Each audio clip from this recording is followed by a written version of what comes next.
It's Ramon Foster for Secure Lawn, and hear me out, y'all. They want to focus on providing a prime service to their existing customers and more, okay? And you're probably asking, what does prime mean to their team and to you? Well, it means having their team members properly trained and prepared to provide a prime service, supplying the customers with the expectations that will make them lifelong customers. They are local, been servicing Middle Tennessee for over 20 years, and I'll tell you this, too, do not plan to and will not sell to a major franchise. Another thing is they're punctual, and you sign no contracts. If you like them, you keep them. If you don't, you tell them, look, I'm good. I'll go another place, and they have no problem with that, but I promise you they will try to make it as best they possibly can. So as this weather starts to change, and it already has started to, get Secure Lawn over to your house and spray some of their awesome sauce on your lawn to kill some of those pesky weeds. So call them today at 615-893-8455 or go to securelawn.com.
At Hermitage Golf Course, I'm Jackson Williams. It is NFL schedule release week, and the NFL has announced the Ravens and the Chiefs will open up the season on Thursday, September 5th at 7:20 Central Time. The full schedule release is this Wednesday at 7 p.m. In case you missed it, the Titans agreed to terms with 7th overall pick J.C. Latham The tackle out of Alabama is getting 4 years for $26 million, fully guaranteed, according to Adam Schefter. In college baseball, the number one ranked Tennessee Vols won their series over Vanderbilt in Nashville this weekend, 2-1.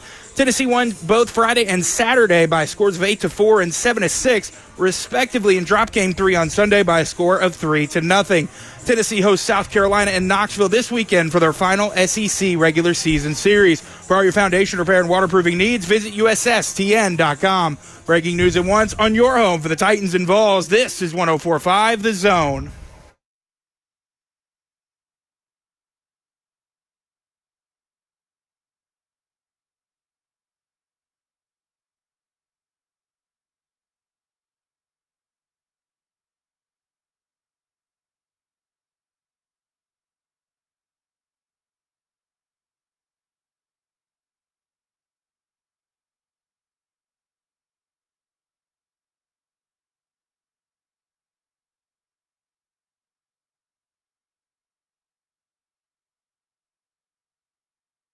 Welcome into 104.5 The Zone, live from Hermitage Golf Course, the 8th annual Tunnel to Towers Golf Tournament, courtesy of our friends at Buddy Allen Carpet One. I've got Kirby here babysitting. For some reason, Jackson is sitting next to me. I don't think I ever want to be this close to you again. Why are you here? I don't know. They let me out today, but I'm just as confused as you are. So wait, if you're here, who's back there? I don't know. Reveal yourself. Reed is manning? back. Reed is back. Oh, no. Hey, I didn't mess up that go. bad. Don't say it like that.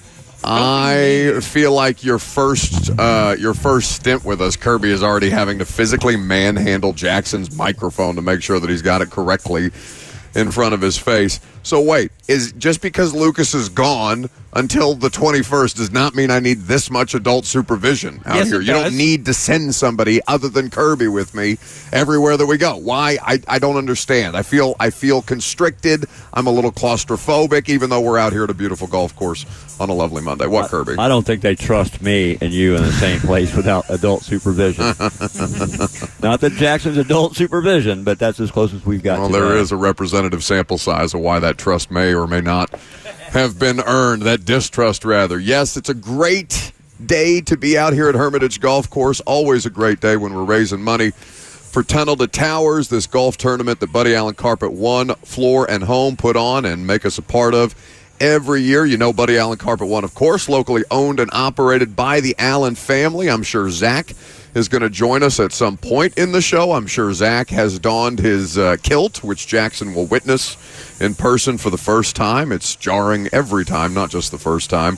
But him and Jenna and Judson, they do a great job, and they're the proud sponsor of the Tunnel to Towers Foundation. Over the last 8 years, they have raised over $300,000 for this amazing foundation. And we'll tell you more about the mission that Tunnel to Towers has later on. I've got actual football things to talk about from football players on a football field, bud.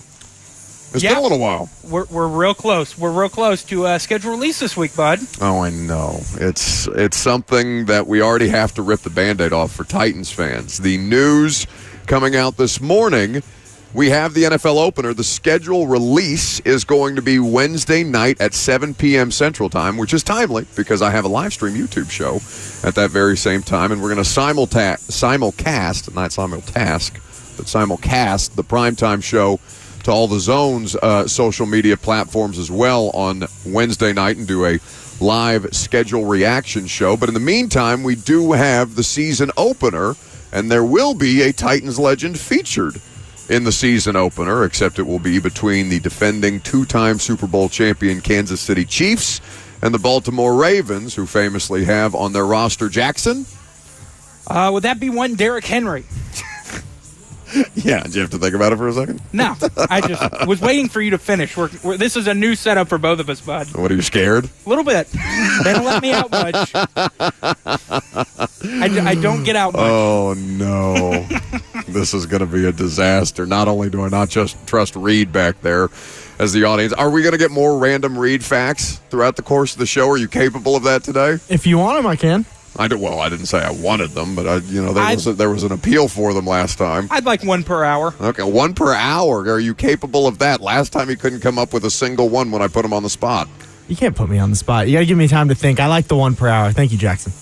Anytime, bud. Appreciate it's not you. like we're in live broadcast or anything. God forbid we think on our feet from time to time. Kirby just shaking his head in disgust, which is customary for any time we're out on the road, which is why it makes these things fun. You guys can join the conversation at any point. On the phone line, 615-737-1045 is the number. I'll pull up the live stream chat so you can interact with us on Facebook, YouTube, Twitter, and Twitch as well, if you're so inclined. It feels like I'm at a rave. It feels like I'm doing this just based on the background. We're not facing the golf course. You see the golf course. If you're watching with us on Zone TV, Kirby's acting like he's at a Vegas pool party listening to a DJ. Thank God he's keeping all his clothes on for now. We'll see. TBD. Long show. Long show. It is. Longer by the second, longer by the day. Either way, Titans rookie minicamp is something that we had over the weekend, not just a Nashville's Rite of Spring. We have steeplechase observations at some point that I'll get to. But we did have practices with the rookies. We did speak to Will Levis and Brian Callahan, as we talked about on Friday, and then the guys got out on the field and got after it a little bit. There's a lot of different stuff to work through, and we'll do so over the course of the radio show. We're with you till 1 o'clock. We're the only ones out here today, right, Kirby? It's not no Blaine and Mickey 3HL. Are they out here as well? Okay, Blaine and Mickey also out here as well from Hermitage Golf Course for the Buddy Allen Carpet One Tunnel to Towers Golf Tournament.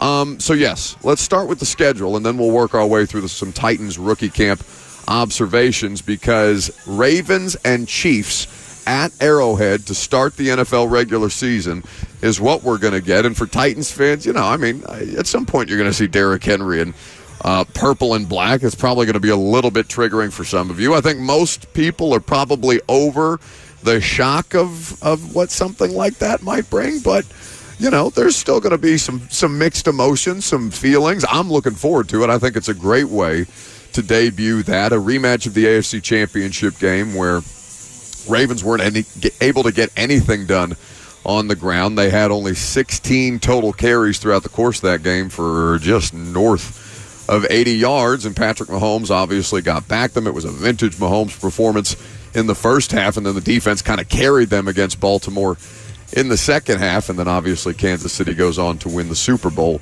in back-to-back seasons. But we've talked about this with Greg Cosell before, the idea that the Ravens are going to have to change how they play to account for Derrick Henry. And it's not like they haven't had volume backs before. Certainly they're going to have a very diverse running game with Lamar Jackson, with Derrick Henry. They've got a few other players there. I believe the ET, where did Burke go to college? What Carolina directional school? East Carolina. East Carolina. Is it Mitchell, the East Carolina back that they have in Baltimore? That dealt with some injuries last year. I can't think of his first name off the top of my head. Keaton Mitchell? Bert's probably screaming at his radio somewhere. Keaton Mitchell sounds right. But either way, Baltimore is going to have a diverse run game. They are going to have to adjust to how Derrick Henry plays, however.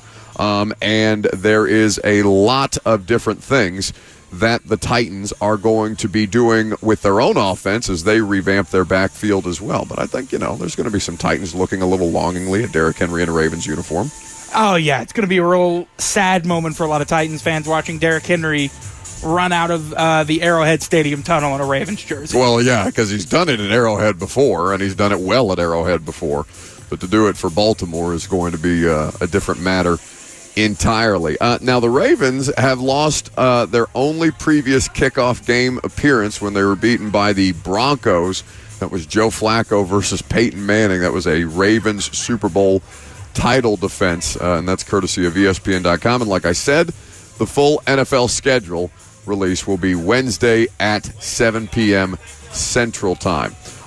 There's a lot of things to look forward to anytime the schedule is released, because it just gets us a little closer to football, and we make jokes all the time about the announcement that our schedule is going to be out, so I can actually get on with my life and book my travel and get excited for another football season and all kinds of good things like that. But the home opponents are the Cincinnati Bengals, Green Bay Packers, Minnesota Vikings, Patriots, Jets, and, of course, the three AFC South teams away for the Titans this year, and we'll figure out exactly the order. Buffalo, Chicago, Detroit, the Chargers, the Fighting Harbaughs, Miami, Washington, and again, the three AFC South teams. it's going to be interesting to see, how much of the. Have you seen the NFL rumor or NFL schedule leaks rumors out there already? Yeah, and I never pay attention to them because they always get a couple right. Like I think a couple had this season opening Chiefs and Ravens game, but they're often so wrong that I don't pay any attention to them. I just wait. It's my favorite, though, when they go back and say, yes, I've just been lying to you the whole time, and now you've given me 50,000 followers because we just faked some schedule release stuff. When he did double down on it, mad respect. But what city are you most excited to travel to in 2024 for you? Oh, that's a good question. I haven't done a regular season game at Soldier Field. I haven't done a game at Detroit either. I've been to Soldier Field. Titans had a preseason game last year. Food, famously terrible. Terrible press conference, press box food review, because that's what the audience cares about the most. But I'm looking forward to go to Ford Field, and line's actually competitive, so that might be a little bit of a spicy game. I bring up the rumors because there have been rumors out there on the internet, nothing reported, nothing, from the team, nothing that's really any kind of concrete, but there are rumors that the Titans might have a Thanksgiving game this year, which is why that Lions game to me looks like a bit of a curiosity. And I'm looking forward to seeing exactly how these games are kind of spaced out, because we've done Christmas Eve games the past 2 years. We've had New Year's. We did a New Year's Eve game this year, so I'm curious to see which games fall on the holidays and where the holiday games are going to be broadcasted, because, of course, Netflix trying to get in on the action with the NFL and Christmas. 615-737-1045 is the number if you want to join the conversation.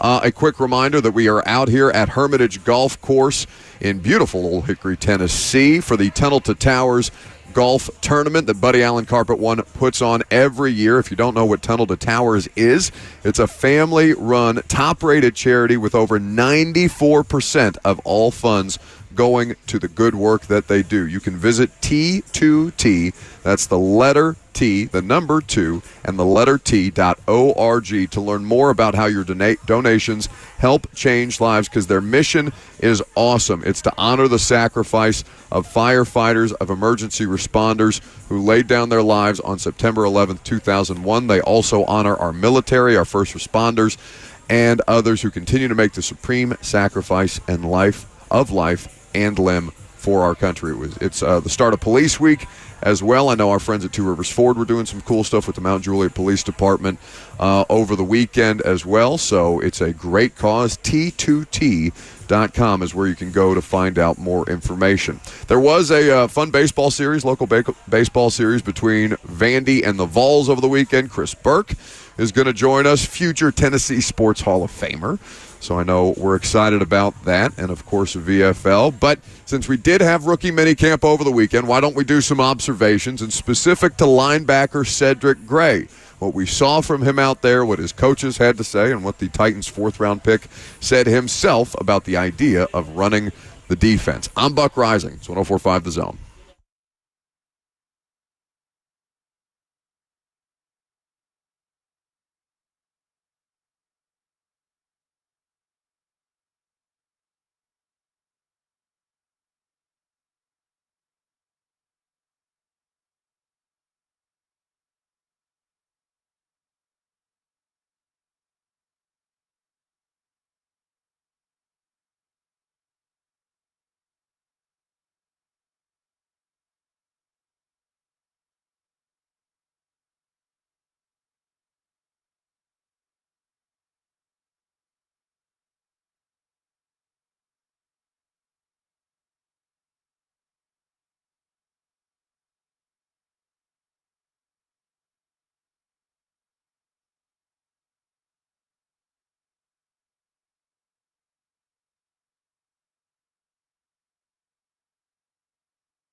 Welcome back here at Hermitage Golf Course on 104.5 The Zone. We're broadcasting live for the Tunnel to Towers golf tournament that our good buddies at Buddy Allen Carpet One put on a regular basis. Out here helping fallen first responders with all kinds of great programs that help support those who are out here protecting us. 615-737-1045 is the number. Show fueled, as always, by Hattie B's Hot Chicken. If you're thinking about lunch already, think about some hot chicken from Hattie B's. You can get it mobile delivered. Kirby just made a face as if he's already thinking about hot chicken. Him and our guy George at Hattie B's at the factory in Franklin, where you can get their breakfast menu. Often conspire to try and figure out how they can wreck Lucas and I with various, shut the cluck up tenders and things like that. 615-737-1045 is the number, like I mentioned. Let's talk rookie minicamp. I see some comments in the F&M Bank chat if you guys want to interact there. Jeremy on YouTube asking, is it true Levis slimmed down this offseason? Ramon and Kayla said he lost some muscle mass, particularly in the shoulders. I'm not going to say that I noticed that exactly, Jackson, from being out there with him, and I don't think he spoke to that as far as I'm aware, unless he was quoted somewhere outside of the Titans media press conference that we did with him on Thursday. So that's not been my specific observation, Jeremy, but I'll keep an eye on him. There's no availability this week. They'll be back out on the field next week when they start to mix the rookies in with the vets. I don't know about lack of a loss of shoulder muscle mass. I don't know whether that would be a good thing or a bad thing. Perhaps there's a reason that he's set out to adjust that way. But speaking of adjustments, Titans defense is going to be adjusting to some new personnel. A lot of young personnel that's being thrown into the mix all over this roster, and in particular at the off-ball linebacker spot. We've talked about Cedric Gray. We've talked about Green Dot. If you've listened to the podcast that we did with Rand Carthon and Greg Cosell a couple of weeks ago, I asked Rand, which question are you more tired of, tackles flipping sides or the idea of linebackers, rookie linebackers, wearing Green Dot? He said Green Dot for sure. And then on the way in, I was getting some tweets to my phone, and I saw one from Keith Bullock who's saying, I'm so confused, and Keith Bullock would know, Jackson, I'm so confused, at K-Bull 53, since when did wearing the green dot on your helmet become such a big deal? And there's people, it's my favorite, there's Titans fans in Keith Bullock's mentions, some of them saying, it's, much ado about nothing, thank you for kind of clarifying this, KB, and then there's people like Chad Voss who are fansplaining to former middle linebacker, Titans middle linebacker Keith Bullock about why they're making such a big deal about the green dot when the person who did it himself and has worked with other linebackers and worked with defensive coordinators and multiple coaches. I love when fans fansplain things to the professional athletes. Hey, it's not like he knows, it's not like he's one of the best linebackers since the team has moved to Tennessee. It's, many people are saying this, but yes, continue to fansplain in Keith Bullock's mentions if you're so inclined, because you know better about his profession than he does. That's wild to me. So, Brian Callahan asked about Cedric Gray, what he can show or what he was able to show in his rookie minicamp. This was after his first day of practice before they also spent another day of work out on the field on Saturday, Cedric Gray, the fourth-round pick out of North Carolina. Command, as you saw today, they did some sort of 11-on-11, more walkthrough, introduce a couple coverages. You see the command there as being able to get people lined up, communicate amongst the defense. You see him interact with his peers off the field, in the locker room, in the building, in the meeting room. So there's things you can glean from it. A lot of it's going to have to do with how quickly he can understand the information and then be able to communicate it to others in a live moment. Now, there's no live football here to be played, but that's where you'll see how quickly he can pick it up is an important part of that process of determining if he has that leadership ability. So that's from the head coach talking about Cedric Gray and the idea of what he could show at rookie minicamp before they start to mix him in. There were some tryout players. There were some UDFAs, not just the draft picks, of course, out there at the practice facility. And then, kind of walking through more what that walkthrough 11-on-11 looked like. Teron Davenport at ESPN, we did the 615 Sessions podcast from the facility on Friday after their first day of on-field work. And we kind of walked through, or Teron walked through, exactly what Cedric Gray was doing and how T'Vondre Sweat was kind of worked into that mix. T'Vondre Sweat called the huddle. Cedric Gray went over and he called the play. And to do that and then turn around, and obviously it's not full speed, but to turn around and still, know where you're supposed to be and then reach up and, come on, big fella. Yeah. Get in that gap and do that. Already, I think that's impressive. Just to see how these guys would communicate and how he did it well. Now, there were a couple times, and we got to see Denard Wilson. He told him, shut the F up. Yeah. When I'm talking, all eyes on me. So you got to see that fire from him. And I just think Cedric Gray, that's going to be something to watch and that's why I asked Brian Callahan about how they're going to monitor him, because he literally, as I said, has all this stuff on his head. Than to have him play fast, and he played fast at North Carolina. Like that was his trademark, sideline to sideline. You got to give that a chance to develop. So. Yeah, and that seems to be, the theme of the defense is going to be sideline to sideline. And Cedric Gray moves well that way. T'Vondre Sweat moves well. He's running down the line and making plays. Yeah, absolutely. It's a bad day to be a running back against Big T Sweat, they call him. So that's from the 615 Sessions podcast on Friday. You can check that out on A to Z Sports YouTube page.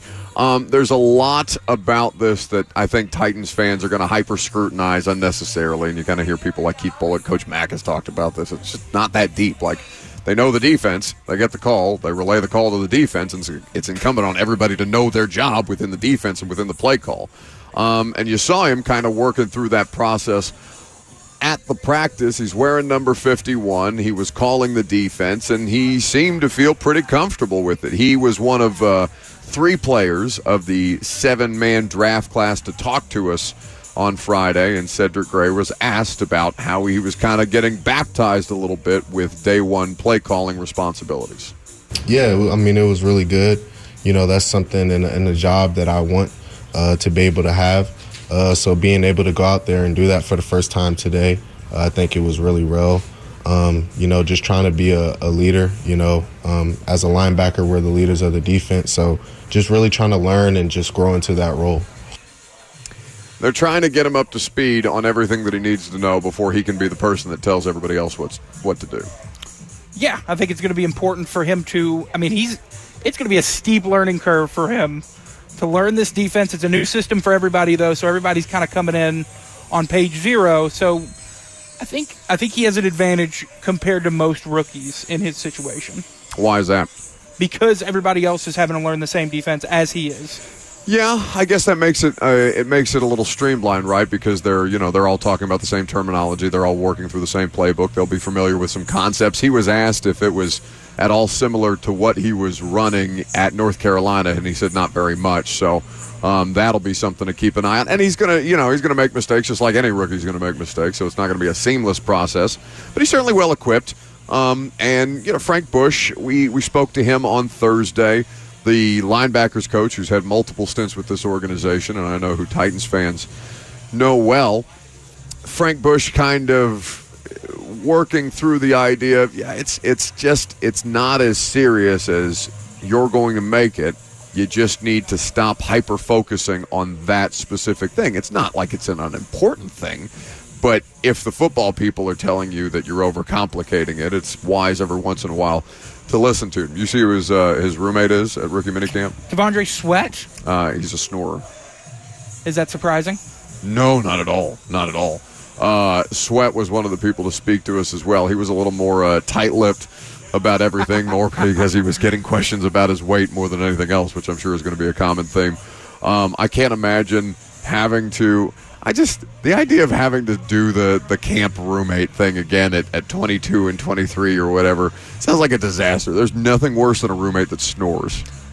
Yeah, I could see like if it was like a 2-bedroom type of situation, but in the same room at 22 or 20, in a dorm room type of vibe. That's a little much for me. At 22 and 23 is really, really tough. You seem to me like a snorer.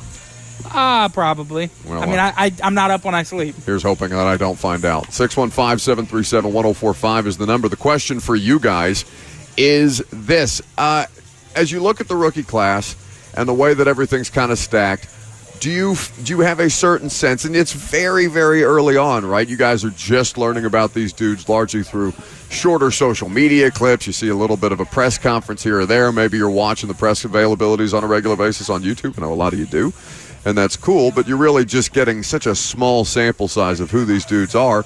Initial concerns that you have about the rookie class and things that you like from what you've seen, whether it be an attitude, a technique, the people that are coaching them. Because what I keep coming back to, we're kind of working through this on the Primetime Show, me and Burt last night. I think my favorite thing about what they have in their rookie class is the coaching staff that they have kind of overseeing things. It's not like they are more insightful than the previous coaching staff, not because of a lack of knowledge from the previous coaches that I've worked with, but it just seems that there's just a general more transparency there.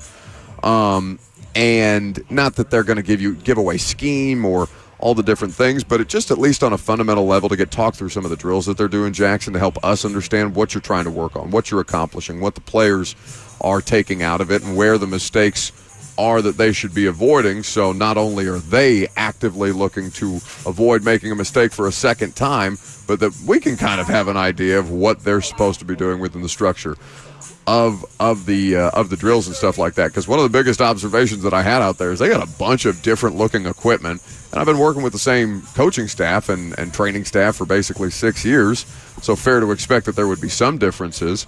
And I wasn't there at the start of the practice. Teron said that the whole stretching routine is much more significant, much more serious, much more engaged with everything that they're doing under the new director of sports performance, Zach Woodfin, who we talked about a little bit on Friday. I think the thing that excites me most is not even the rookies, but the people that are going to be tasked with bringing them along. I like Bill Callahan in the spot that he's in for obvious reasons.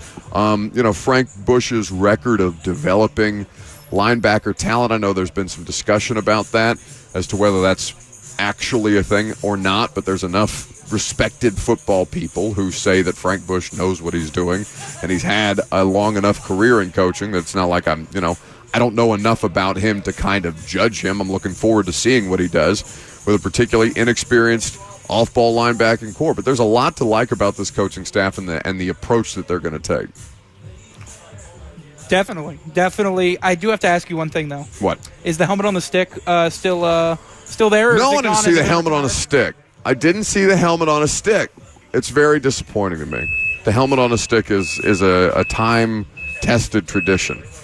And, not only is Derrick Henry gone away, but who's going to break the helmet off the stick when they stiff arm it? maybe Tajay. I don't know. Tony Pollard could. Tajay had a couple nice stiff arms last year, to be honest with you. But, it's a little different seeing Derrick doing it. I'm going to miss the helmet on a stick. Going to miss it.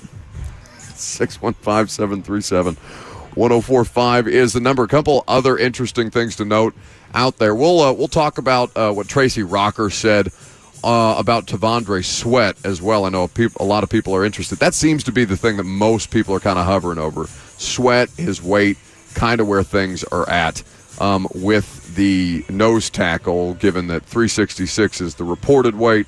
He's sticking to the company line on that. I know he's been as high as 390 at previous points, and certainly he's looking to kind of get himself in the best possible condition to contribute to this football team. Because, we're looking at least two hypothetical day one starters. Like, they have to get instant impact out of this rookie class. Cedric Gray has to make an immediate impact. Tavondre Sweat has to make an immediate impact for all the different defensive needs that they weren't able to get corrected in free agency. These rookies have to come in right away and get up to speed. And whether they're up to speed all the way or up to speed enough by the time we get to the season opener, we'll have to wait a couple of months and find out.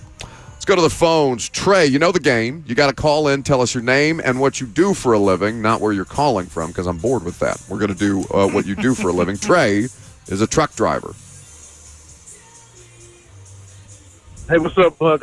Well, first of all, let me say, I was there. It was pretty dope. And I think again ran out. That was pretty dope.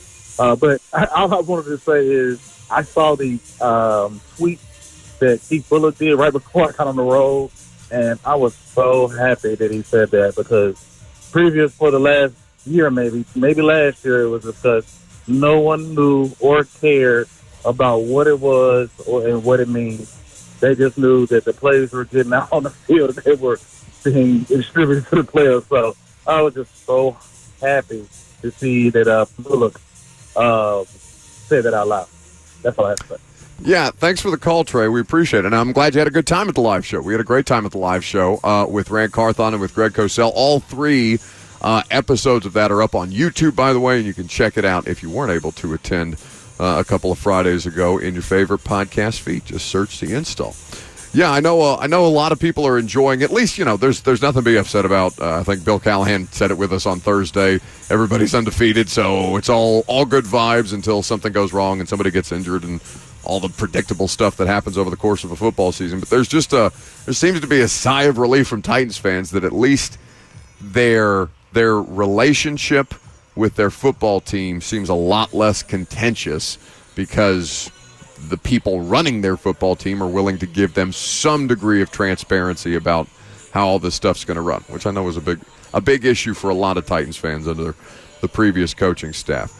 We are out here at Hermitage Golf Course for the annual broadcast for the Tunnel to Towers Golf Tournament, the 8th annual Tunnel to Towers Golf Tournament that Buddy Allen Carpet 1 puts on. It's a foundation committed to ensuring that we never forget the events of 9/11, and in particular, the sacrifices made by those emergency responders who were on the scene and the ripple effects that event had on all of their families and all of their lives and continue to have on us today and continue to need that support. So coming up next, Zach Allen of Buddy Allen Carpet 1 and John Carroll of Tunnel to Towers are going to sit down with us. We're going to find out more about what this great organization does and how you can help and why we enjoy being a big part of it every year.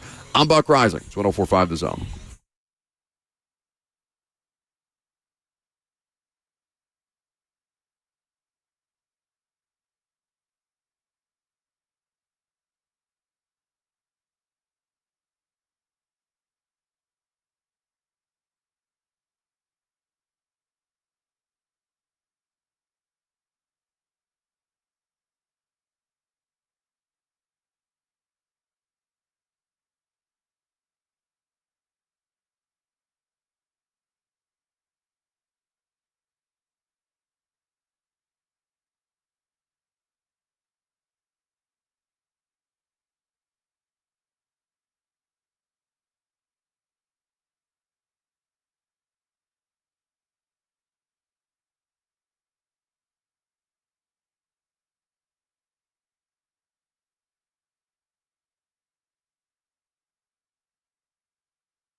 Welcome back here from Hermitage Golf Course. Buck Rising with you until 1 o'clock. We got CJ, Kirby, and Jackson out here making sure that I've got some adult supervision. I've never been kicked off a golf course, but, today's probably not a good day to start.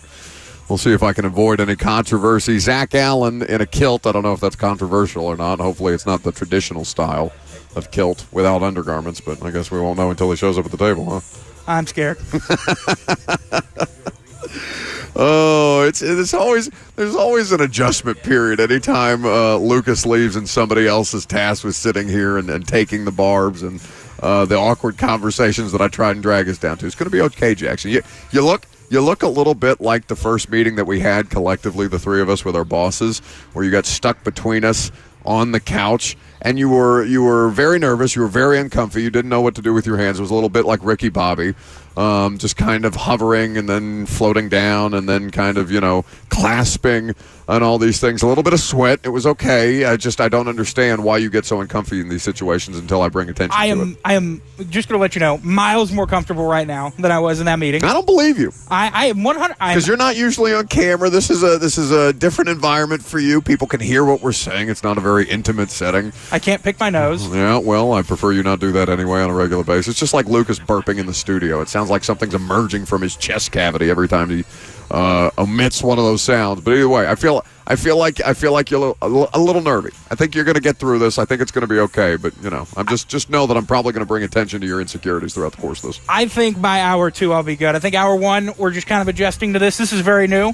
This is the second time I've ever in the time I've known you that we've been this close to each other. There's normally 3 foot of glass between us. There's normally a whole studio between us. I like distance. So this is an adjustment period. I think the first hour, we're going to be a little uncomfortable. Second hour, we're hitting it in stride, buddy. Okay, we'll find out together.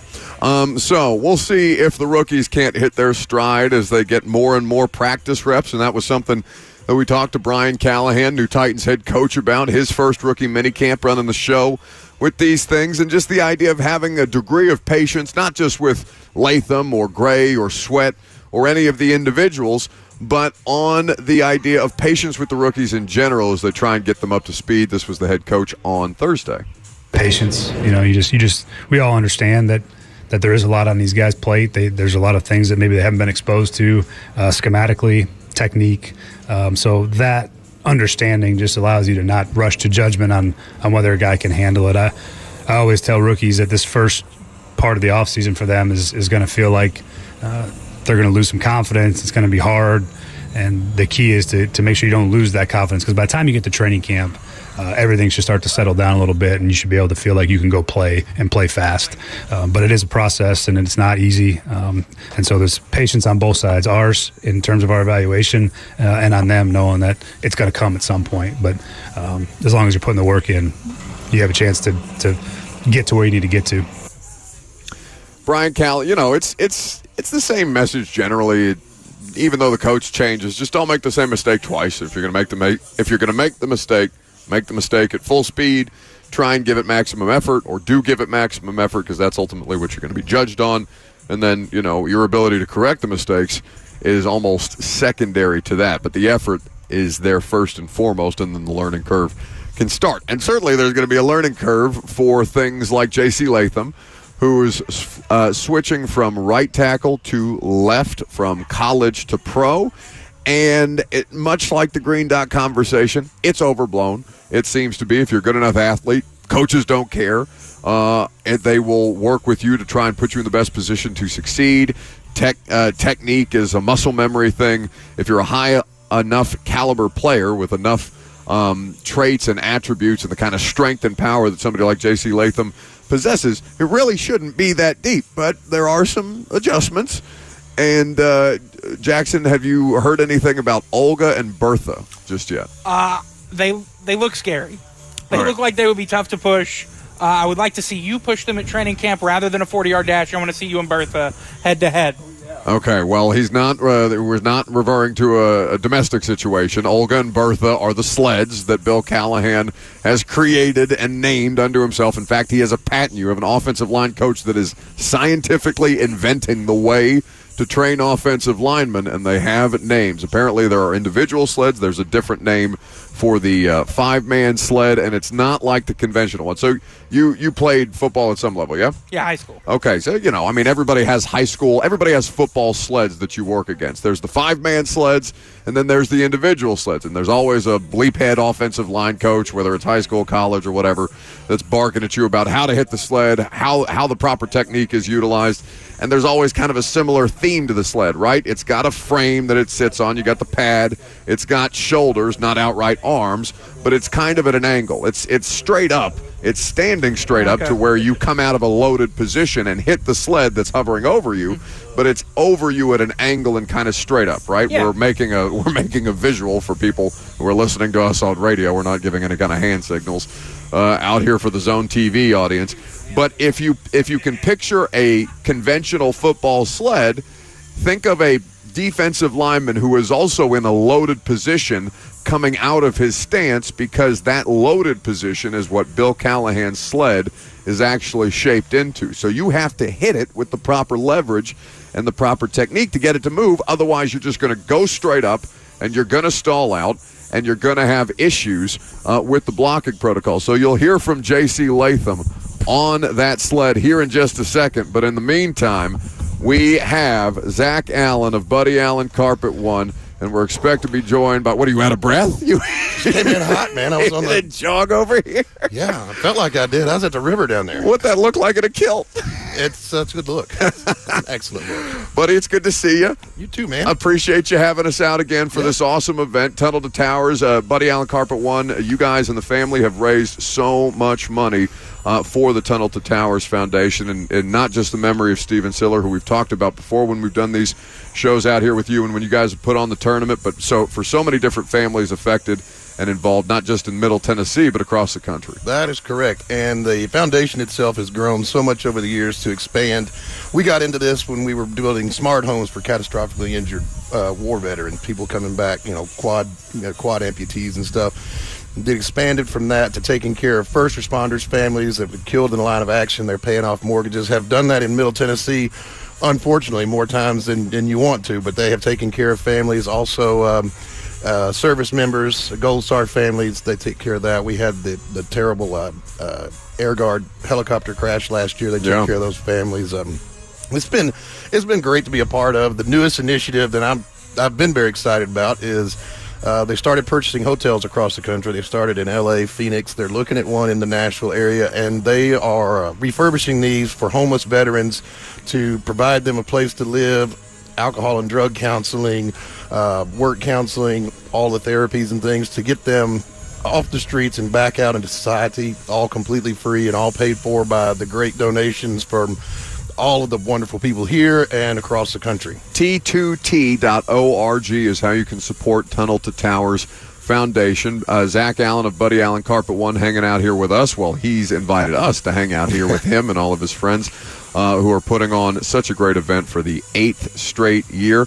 That initiative about purchasing hotels and finding communal places to help homeless veterans kind of rehab and just get them some level of support to acknowledge that people have similar experiences that they can talk to, and also that there's just somebody that they can count on, because it's almost like, a lot of us go through life and you want to do the right things, and you want to make promises and go about trying to fulfill those promises for those who are in need, and the reality of the situation is not everybody follows through all the time, especially when you get to a certain point of, I don't want to say reliance, but where you are lacking the proper tools or whatever the case may be, the proper finances, resources to support yourself, that you're looking to others to help you kind of get through your day-to-day. That's what I think is one of the coolest things to me about Tunnel to Towers, Zach, is that they continue to show up day in, day out, year in, year out, and find ways to connect with these families, not just in the immediate to get them the support, but continue to monitor the situation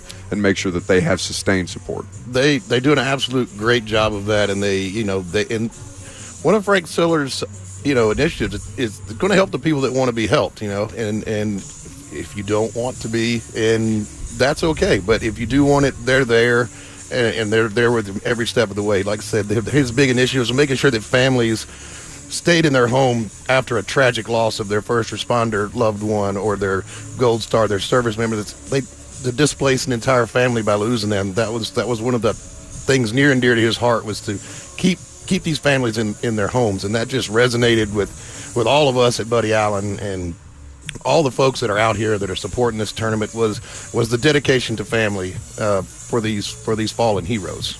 T2T.org, Buddy Allen, Carpet One, Zach Allen. Always good to see you, my friend. Wait, I'm looking for an American flag kilt one year. Like, you have to. Does it not clash? Are you looking for kind of some kind of color palette? What are we working with here? Well, I've lately been working with making fresh shirts. Jennifer just got me this one for today, so it's a little more Hawaiian flary, mixed with a little bit of Irish, mixed with some socks and golf shoes. So it's kind of my own look.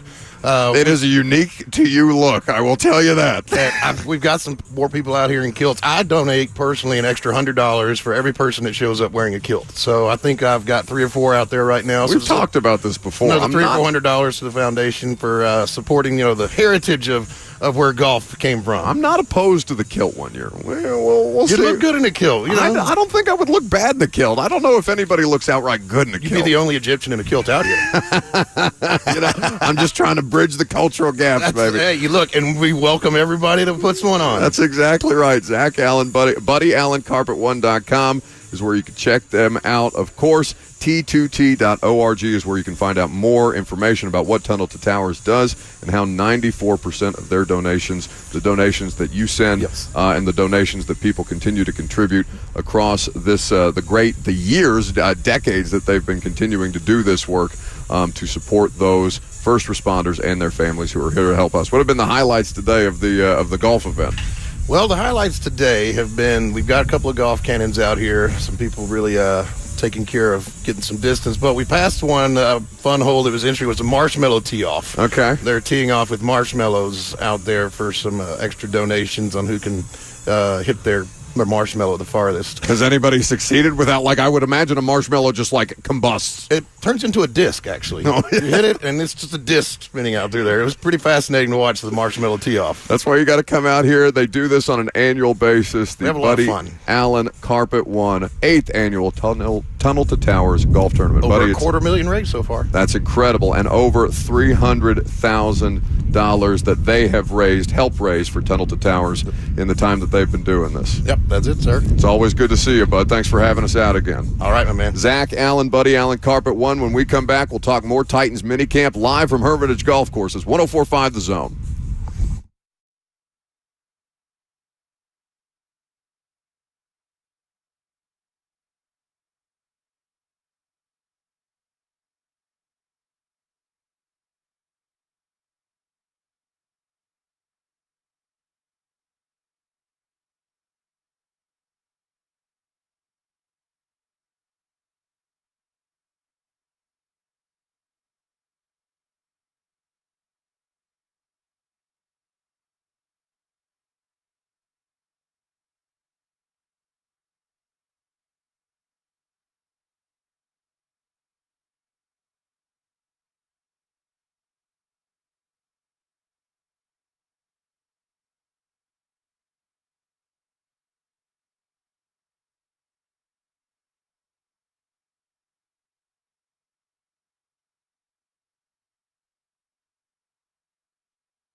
It is 11:03. Good morning from the Buddy Allen Carpet One Tunnel to Towers Golf Tournament at Hermitage Golf Course. I'm Jackson Williams. It is NFL schedule release week, and the NFL has already announced that the Ravens and the Chiefs will open up the season on Thursday, September 5th at 7:20 p.m. Central. The full schedule releases this Wednesday at 7 p.m.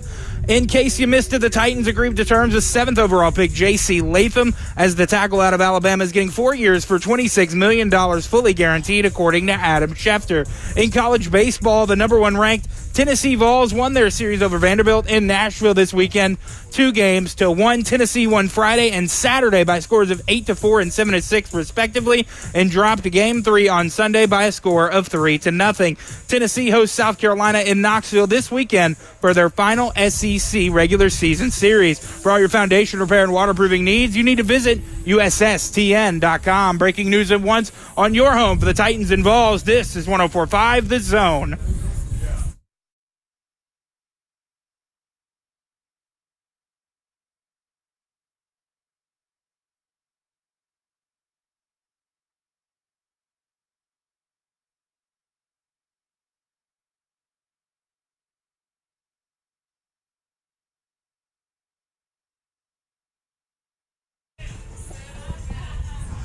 I mean, the absolute audacity to come out here and to be snapped at when I don't know I don't know the timing for my own radio show. Jackson is out here, Kirby is out here, CJ is out here. We are out here at Hermitage Golf Course, broadcasting live for the 8th annual Buddy Allen Carpet One Tunnel to Towers golf event. It's a great cause with some great people that you heard from a little earlier in the show. Where the hell do you think you get off? You're not even, I don't even know what you're doing here, much less the idea that you're here to keep me on time, snapping your fingers at me. The snap was a little aggressive. Lucas isn't even that dismissive to It me. was a little aggressive.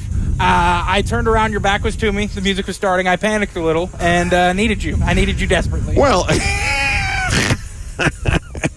I can't even put my microphone on right. Kirby's giving me tips. Oh, for God's sakes. Much less we can't even get anything that we set out at the start of the show accomplished because we're an hour in. And what don't we have, Reed? We don't have a Reed fun fact. My favorite show that I've watched recently was The Sopranos. That's pretty good. I like that. Watched recently? Reed, it's older than you are. Exactly, and I just watched it. Is that a bad thing? No, I guess that's not. I guess I'm starting to get to the age where now I'm that person who's yelling at young people about things that they haven't seen that they need to watch.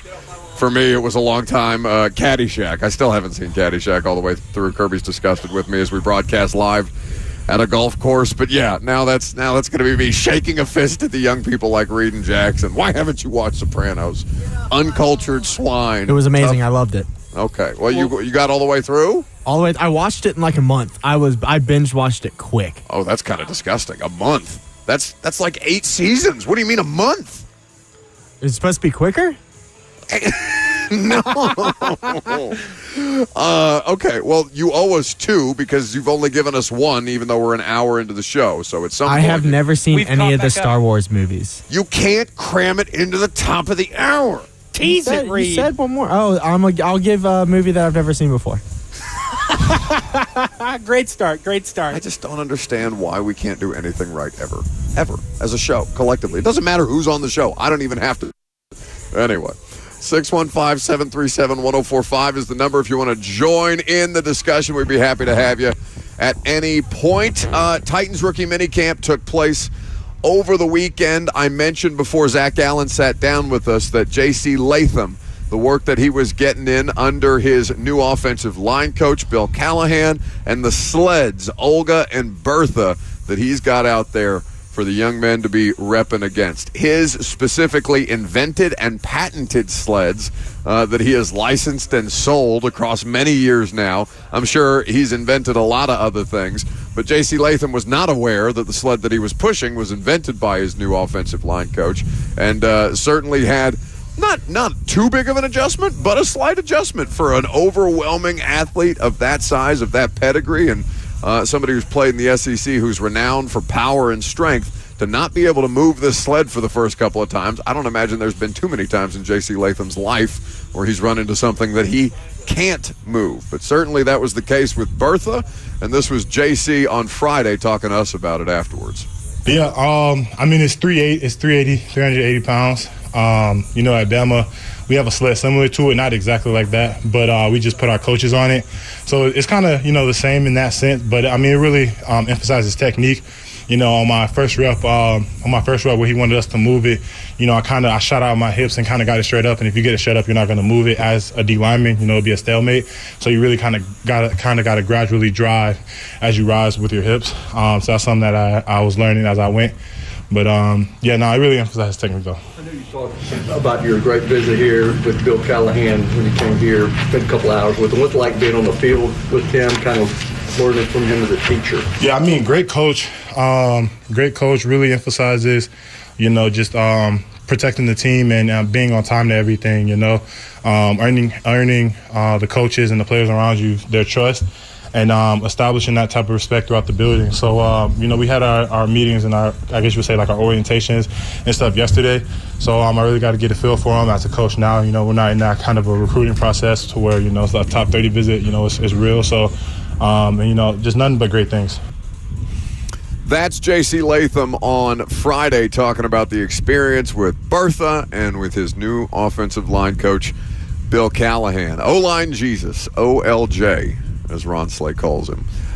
Is there a coach on the staff that you're particularly excited about, whether it's a coordinator, whether it's an assistant, other than Callahan? Because I feel like I don't know that we've talked about this, I don't know that there's a more heralded assistant coach in the history of this franchise than Bill Callahan has been. And the idea that we got a quote from him on Friday or Thursday talking about he's here to help the Titans win a championship, it just sent every Titans fan on the internet spiraling with glee. The coordinator I would be most excited for, I'm excited for Bill Callahan, but I really want to see what Denard Wilson's defense looks like. Well, I mean, the Ravens' defense is something that's, you know, it's very multiple is what they're focused on and trying to bring pressure, not necessarily bringing additional pressure, but finding ways to pressure teams through multiple looks, multiple fronts, multiple deployments of players. And, you know, that clip that we played earlier from Tehran of him saying, yeah, Denard Wilson got out there in front of the rookies and said, shut the F up. Eyes on me when I'm talking. Everybody shut the F up.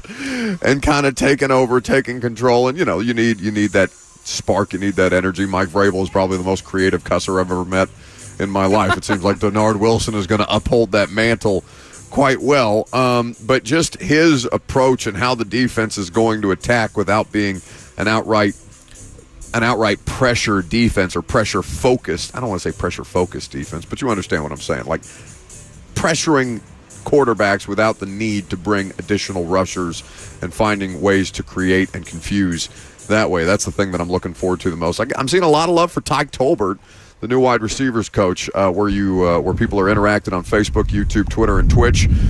Andrew in particular says Tyke Tolbert is awesome, the new receivers coach, and a lot of glowing praise for Traylon Burks that we talked about on Friday.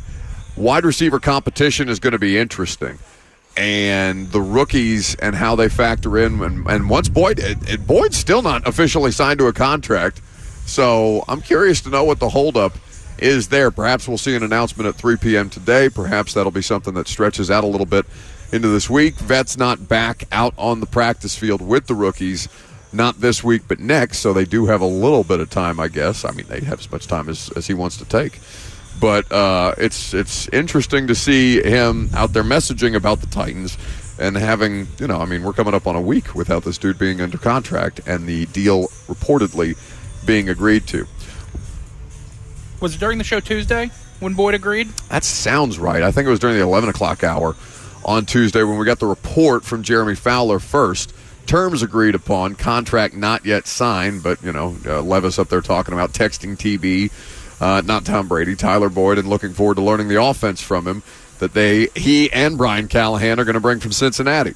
We're out here broadcasting live at Hermitage Golf Course for the 8th annual Buddy Allen Carpet One Tunnel to Towers Golf Tournament. An awesome cause. that has a huge impact on thousands of families. Here locally, they've paid off mortgages for Hendersonville's Officer Bristol, who was tragically killed in the line of duty, as well as Gold Star families in Tennessee, and they continue to work with the families of recently fallen service members and first responders. It's one of the many great things that Tunnel to Towers does. T2T.org is how you can get involved.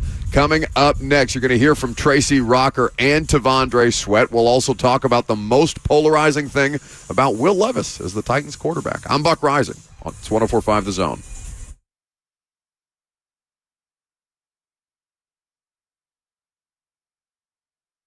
So many people trust Two Rivers Ford. Football players, working moms, business owners. Why? Because Two Rivers Ford has been doing business with integrity for decades. Two Rivers Ford, the South's most trusted Ford dealer.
Welcome back here at Hermitage Golf Course for the 8th annual Tunnel to Towers Golf Tournament put on by our great friends at Buddy Allen Carpet One.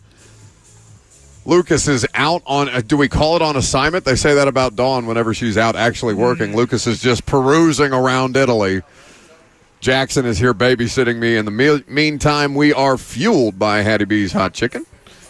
Lunch is right around the corner. Make sure you're thinking about whatever it is that you want to get from Hattie B's, whether that be tenders, whole wings, any of the sides, pimento mac and cheese, greens, all kinds of good stuff at Hattie B's. You can download the app and mobile deliver your Hattie B's at your leisure. 615-737-1045 is the number if you want to get involved at any point. We'd be happy to have you. What is the thing that excites you most about the Titans rookie class? What is the thing that you still have the biggest questions about? I don't want to ask people, if there's a negative sense that they get about rookies just yet, because I don't think there's been enough time to have outright concerns. And even stuff like the Tajay Spears, does he have an ACL? Does he not have an ACL?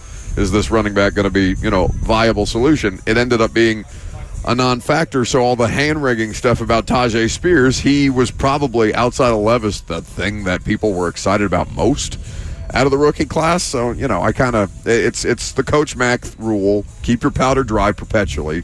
So we try to slow our roll a little bit on the assessment of the rookies, but it's hard not to when you got a nose tackle who had a DUI arrest the month of the draft, whose visit right after the DUI arrest was the Tennessee Titans, who the Titans organization did a great deal of vetting on and have great confidence in the player and the person that Tavondre Sweat is going to be. But of course, until he basically, it's I don't want to say it's a guilty until proven innocent type of situation. But anytime any player, whether it's free agent, draft, coach, who has anything in their background that might be scrutinized, it almost feels like you have to do it in reverse. You're guilty until proven innocent of whatever preconceived notion people might have of you. Yeah, you have to prove yourself. You have to prove yourself to the team, to the fans, and I don't think it's necessarily fair. I mean, what if they had 3 unpadded practices as Titans? That's right. Point? That's right. So, no, not even. They've had 2 because Thursday was just hi, how are you? Get to know you, icebreakers type of stuff. I don't know what kind of icebreakers they had. I haven't had sources inform me of what kind of icebreakers Brian Callahan might run that Mike Vrabel didn't do, or the opposite. Who's to say? What's your least favorite icebreaker? Oh, that's a good question. Probably the one that we're doing with Reed, where you say your name and one thing about you. The fun fact. I agree, too. I hate it. I hated giving a fun fact in college. Why? What's your fun fact? What's your go-to? Exactly. That's exactly. You don't have anything? You don't have a single fun fact about you? Not one. No, we're good. It doesn't even have to be fun. It just has to be mildly entertaining. I can't juggle. There we go. You can't juggle? Yes. So your one fun fact is that you have no fun skills. Sure. Excellent. Let's get back to the Titans. This is a bad question. No. Why? What's wrong? I don't know. You don't want to just sit in it for a minute? Jackson knows how I feel now. What do you mean knows how you feel now? Like you're any kind of what slights have been perceived against you or alleged against you? What's wrong?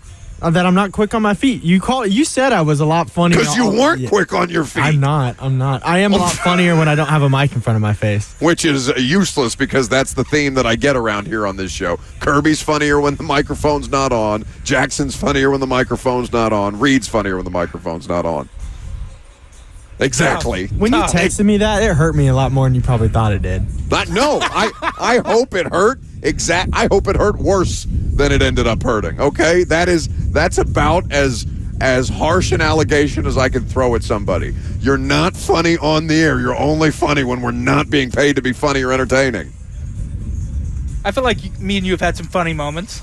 Yeah, I'm still waiting. 615-737-1045 is the number. That's one. It's what I get, Kirby. It's what I get. So somehow my show turned into a feeder system for all the zone people that are coming through here, and then they stick Lucas with me, and I can't shake him. And Burt's off in the shadows and getting promotions and all these different things, and just consistently they cycle people through me. Why? 500,000 comedians out of work, and we got people telling jokes.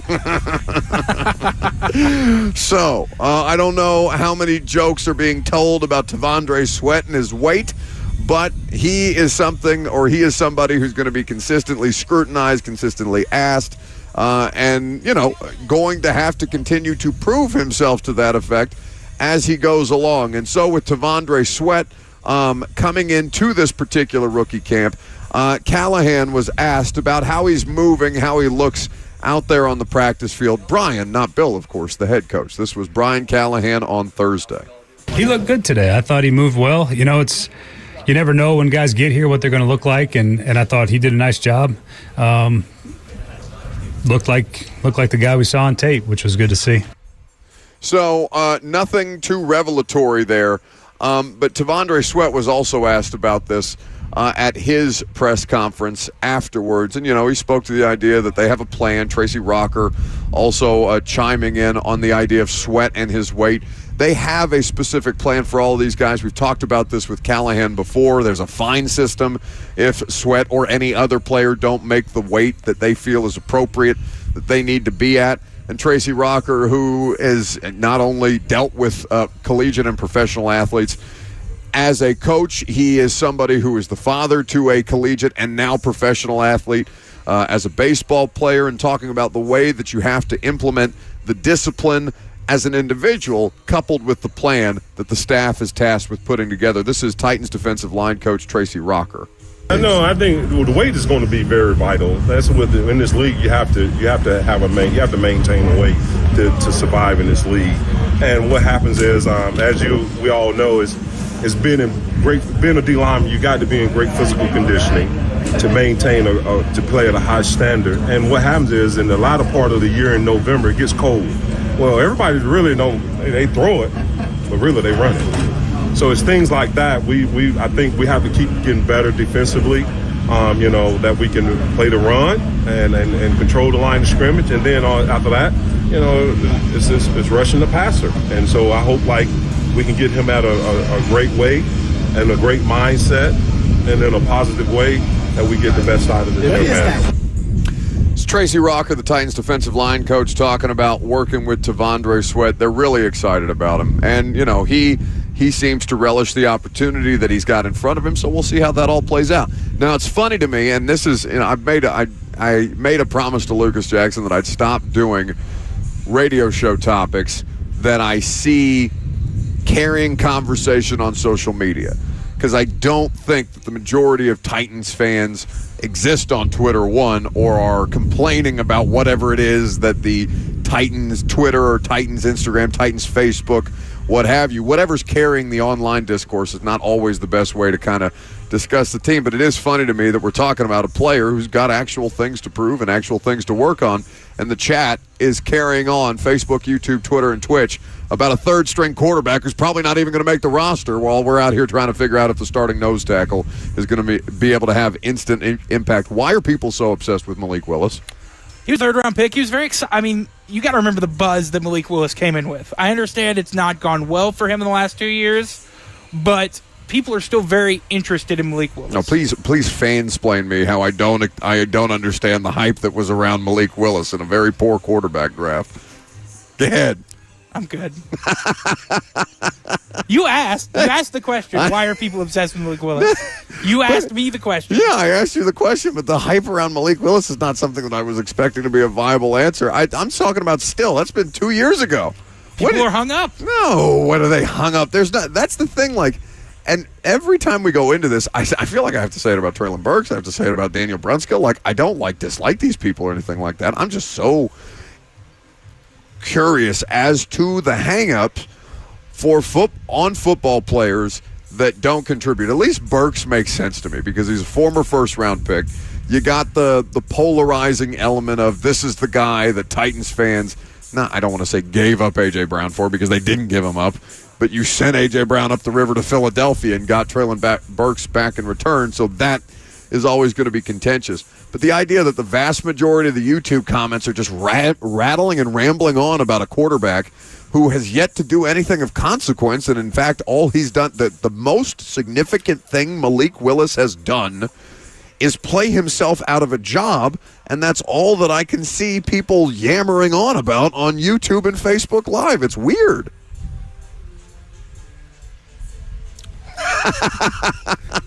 I tried once, and it wasn't the right answer. So no, I'm not. There's the dead fish. There's not a right answer. I mean, I guess there's not a right or wrong answer. It's kind of like Mariota. I didn't. But even Marcus made more sense to me. Marcus Mariota played. Marcus Mariota was an impact player, and Malik's impact has, to this point, been negative, not in terms of the person or ill intent or whatever the case may be, but it's just not been anything of consequence. JR or DeMario says, why don't you see the issue of the player could be the playbook, Buck, is what DeMario is asking me. And there's some of that's fair. I think fair criticism. He is going to be a more interesting player to watch this year than in any other year because for the same reasons they're trying to maximize stuff around Will Levis and trying to get that thing to take hold and take off. It's fair to expect that they should be able to help refine the player that Malik Willis is under this coaching staff. Or are we just at the point where, because this is what I'm saying, I don't know how many people are actually hung up on Malik Willis, which is why I don't want to get down that rabbit hole. You know what I'm saying? Because like there are people down that rabbit hole, but I just don't think it's that many people. I think more people are looking at Mason Rudolph and saying, why the hell are we still talking about Malik Willis when we already have the backup quarterback on the roster? Yeah, I see that. And, I think it's just something to talk about. We're in the thick of the offseason. This is May and June. I think the third-string quarterback, I think you can talk about the third-string quarterback in May. I think if we get to late July and you're still talking about it, you probably need to get a little bit of a grip. Well, no, I think that's probably the time when most people are talking about it because training camp is going on and you see, even the guise of a competition. I don't think people are looking at this as an actual competition.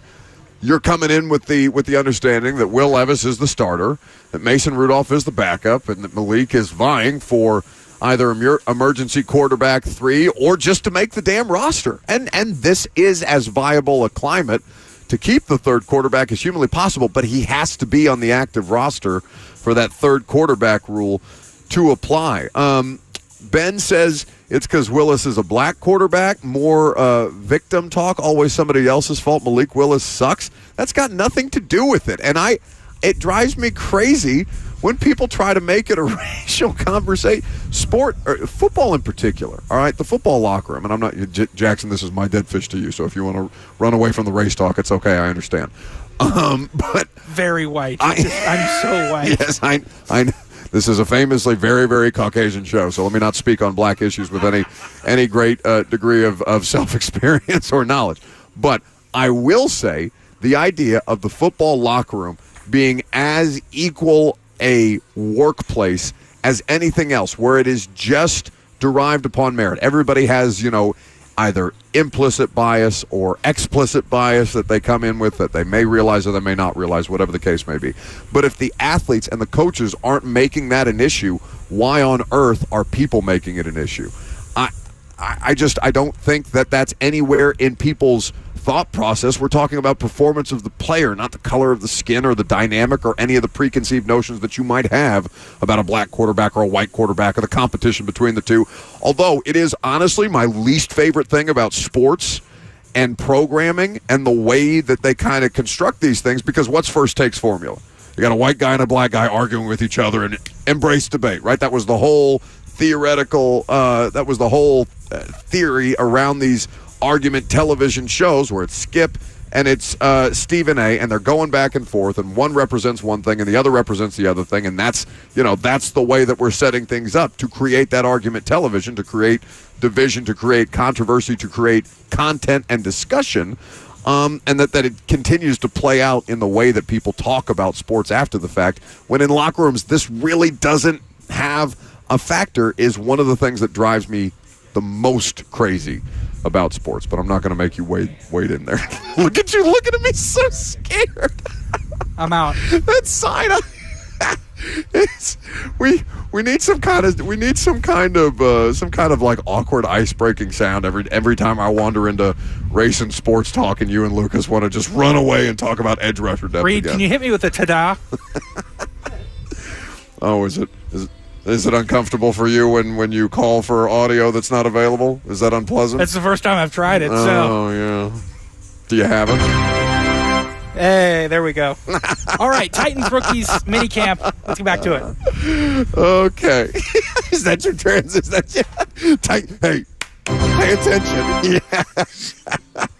All right. We'll find ways to get me back on track throughout the course of the show. So, with that being said, you look at the competition that they have with the rookies right now and the UDFAs that we've talked about, guys who are going to push for roster spots, and guys who are going to be looking for practice squad opportunities, and how it all impacts what you've already got on the roster. You're just trying to upgrade the talent top to bottom, and you can see how the Titans are going to be able to do that, or in theory should be able to accomplish that with everything, all the youth that they've got pushing for these open opportunities. The thing that stands out to me about the quarterback discussion is how much of the playbook are they going, like, the real conversation about the backup quarterback and, Willis and Rudolph and how it all falls in line behind Levis is how much of the offense do you have to change? That's the way that people should be talking about this. And I know we're ahead of that because we've gotten to the just bare minimum discussion about installation and concepts, and they're more focused on running technique and trying to get people in the right position and have your eyes set in the right place and your feet set in the right place, your hand placement, whatever. But the real conversation about the quarterbacks should be about, all right, is Mason Rudolph closer to Will Levis than Malik Willis is? Are you going to be able to run the most full version of your playbook if, God forbid, something happened to Will Levis and Mason Rudolph comes to the lineup? Or are you going to have to alter things a lot or enough to where you're condensing your playbook and minimizing the impact that your other offensive players can have because of who's playing at the quarterback position, because who is working with you at the quarterback position? That's the real discussion between Rudolph and Willis. And frankly, I have no idea whether Malik can take a meaningful step under this coaching staff or not. He's going to get a whole training camp to figure it out. And that is when we'll determine whether it's about the playbook as much as it's about the player. But I can tell people, for those of you who are, throwing playbook back at me and say, well, why you got to make it about the player all the time? Why do you got to make it? Well, and not all the time, and not every time even. But specifically when we talk about Malik, there are things there that are preventing him from making the kind of progress that you're seeing, whether it's how he's isolating and eliminating, which is basically going through progressions, how he's reading the defense, how much of the playbook that he's grasping. Is the mechanical work correct to allow him to achieve the level of accuracy that he needs to have if he's going to play quarterback at that level? And it's not just about accuracy, it's about ball placement, and those are two different things beyond just the raw talent. Nobody's denying that he's a raw talent. The question is just how raw he continues to be and what's contributing to that idea of rawness. I think it's ball placement, and I think a big thing is timing. I think timing with Malik Willis has always been a thing that he has struggled with, holding the ball too long and just different things like that. I think timing with these different receivers that the Titans have brought in is going to be key if he's going to have a shot to make this roster. Somebody's pointed out in the chat that I'm upset because we're not in the studio and I'm not watching Days of Our Lives or Price is Right, which Jackson knows I'm very temperamental about. I don't want to watch SportsCenter. I don't want to watch Good Morning Football. Give me Price is Right and Drew Carey in the middle of the day. He will let Lucas talk for longer to yell at me that the Price is Right is not on. Welcome to my life. You want to talk about victim mindset? The two of you. The two of me and Lucas? No, all three of you. Reed, Lucas, basically everybody that I'm tasked. I feel like I'm the babysitter. That's what I feel like. Really? I feel like I'm running a daycare. That's what this show feels like for 3 hours a day. No, it doesn't. You have fun. We'll have some more fun. That's fantastic. No, it's not fantastic. Yes, it is. 615-737-1045 is the number. Speaking of Jackson trying to transition to edge rushing depth, another edge player has come off the board in free agency. A Titans legend, as a matter of fact. We'll talk about Bud Dupree and where he's signing and why it's not Tennessee coming up next.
Welcome back here live from Hermitage Golf Course. We're broadcasting for the 8th annual Buddy Allen Carpet One Tunnel to Towers Golf Tournament. A great event, a great opportunity, a great cause. T2T.com or .org. T2T.org is where you go for more information. So we talked about edge rush depth and the Titans being in need of some. And Jeremy Fowler was on the morning show a couple of weeks ago talking about, Bud Dupree makes a lot of sense for a team like the Titans. I don't know if they'd consider bringing him back. It'd be under a different organization or a different administration. But with a year of removal of Bud being with the Titans, going down to Atlanta, being a very productive player for Arthur Smith for a year with an Atlanta defense that really didn't have a lot of firepower to it, he is now officially off the market. He signed with the Los Angeles Chargers over the weekend, drafted as a first-round pick back in 2015. Last year with the Falcons, he was really, really effective. 6 starts in total in the postseason, having a lot of postseason success with the Pittsburgh Steelers, and his most productive season back with the Steelers prior to tearing his ACL, and then obviously it did not go well with the Titans. I saw some people tweeting me as asking if he qualified as Titans legend. Anybody who puts on a uniform, I'm going to use the Titans legend joke. It's the most tired and dusty joke that I have, Jackson, but it's effective every time. Bud Dupree going to L.A. He'll be on the Titans schedule. We'll find out what the schedule looks like exactly on the 15th. This is not an ideal situation, though, I think, for this team. Not only because they prioritize corner, they prioritize secondary over the edge guys. I think that's clear and obvious just based on where the market was and the talent that was available. I don't think there's anything wrong with that because it's a faster way to disrupt the quarterback. Play press, jam the receivers at the line of scrimmage, throw the quarterback off that way rather than trying to get to the quarterback and disrupting him when they're getting rid of the ball so fast. But I still can't help but think that this team needs edge help more than any other position on the roster, save wide receiver, with Tyler Boyd not officially under contract just yet. Yeah, what happens if Rashad Weaver, Arden Key, or Harold Landry goes down? Well, Harold Landry going down would be the most impactful for sure, and that would be a problem.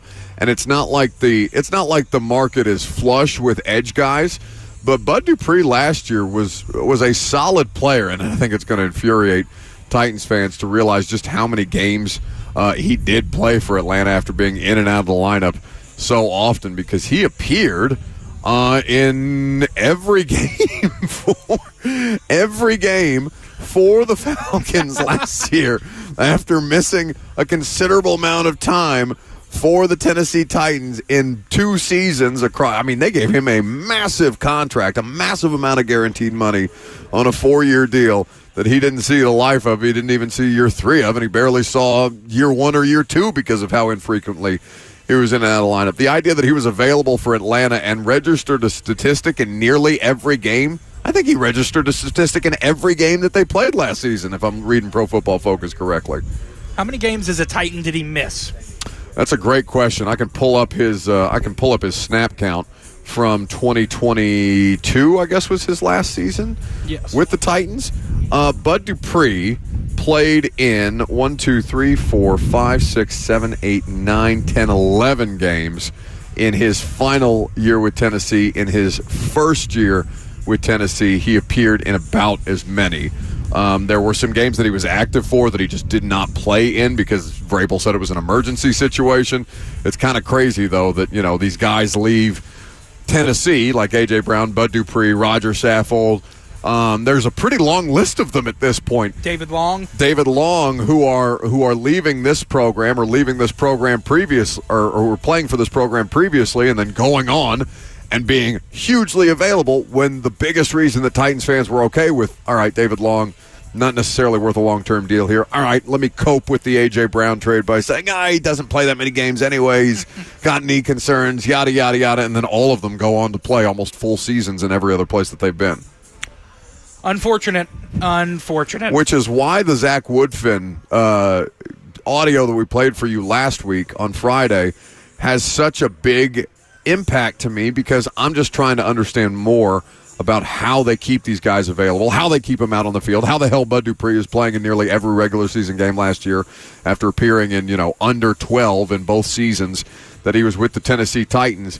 But yes, he goes to the Chargers, and the Chargers are on the Titans' schedule. Terry McCormick of Main Street Media has brought this up to me before about, you play a certain style of way, you play with a certain kind of mindset or mentality in today's NFL without the requisite practice reps to callous your body. Blaine's talked about this too. So maybe there is a tangible effect that we see playing out. Will Anderson, 1983 on YouTube, where you can interact with the show, Facebook, YouTube, Twitter, and Twitch. You can also call in if you want to, 615-737-1045. Will Anderson says, Vrabel, not that Will Anderson, not Texans Will Anderson. I assume not. I don't think he was born in 1983.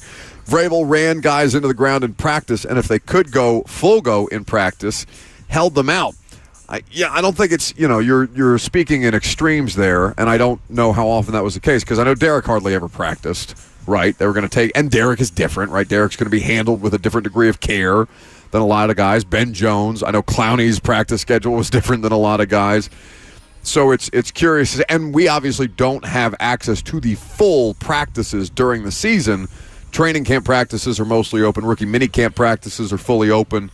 But there's a lot of stuff in there that I'm curious to know how much of it is about the sports science and performance and way that they identify these things versus the actual practice habits when these guys get out on the field. And, we'll see the tangible effect of that over the course of the regular season once we get into the thick of things and see how guys are holding up soft tissue or otherwise. 615-737-1045 is how you join the discussion. We're broadcasting live from Hermitage Golf Course for the 8th Annual Tunnel to Towers Golf Tournament, courtesy of Buddy Allen Carpet One. Tunnel to Towers Foundation is committed to ensuring that we never forget the events of 9/11, the sacrifices made, and those that continue to be made by our first responders in the line of duty. They're a huge part of the Gold Star Family Home Program, which was launched in September 2018 and honors the legacy of those who made the ultimate sacrifice while serving our country. The Foundation Tunnel to Towers provides a mortgage-free home to surviving spouses with young children through the Gold Star Family Home Program, which is just one of many things that Tunnel to Towers does to make sure that those people have the support that they need. We'll get into more about Titans rookie minicamp later on in the show, the biggest concerns for each Titans rookie right now, and we'll talk a little Vols Vandy baseball with Chris Burke, the future Tennessee Sports Hall of Famer, in the noon hour, the final hour, coming up next.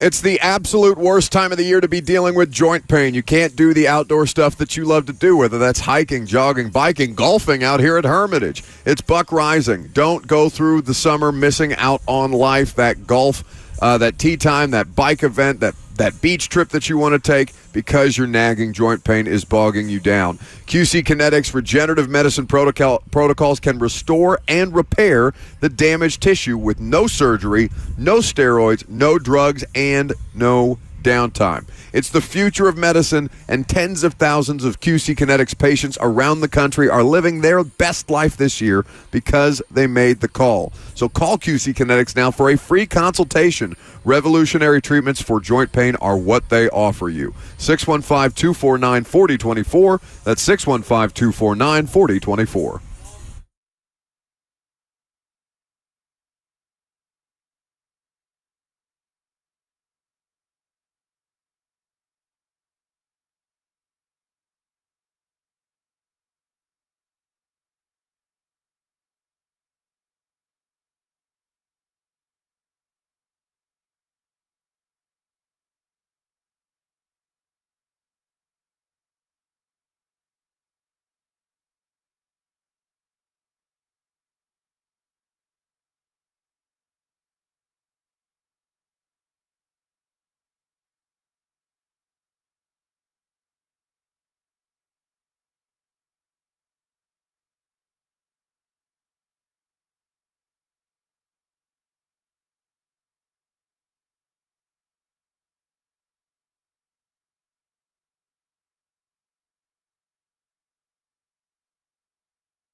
It is 11:59. Good morning from the Buddy Allen Carpet One Tunnel to Towers Golf Tournament at Hermitage Golf Course. I'm Jackson Williams. It is NFL schedule release week, and the NFL has announced that the Ravens and the Chiefs will open up the NFL season on Thursday, September 5th at 7:20 Central Time.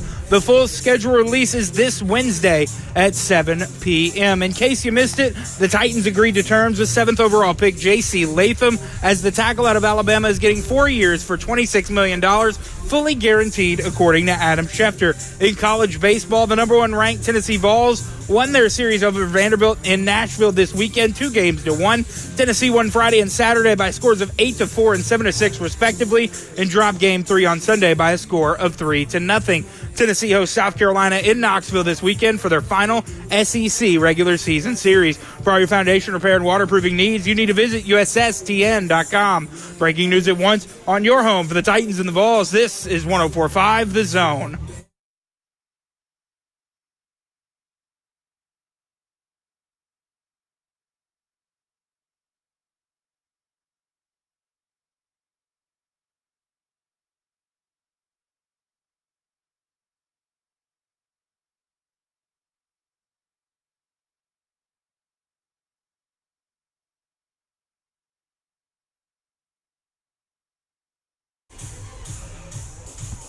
It's the final hour here from Hermitage Golf Course for us as we're hanging out for the 8th annual Buddy Allen Carpet One Tunnel to Towers Golf Tournament. A great cause, a great day, and a great time to have you guys along for the ride. 615-737-1045 is how you join the discussion.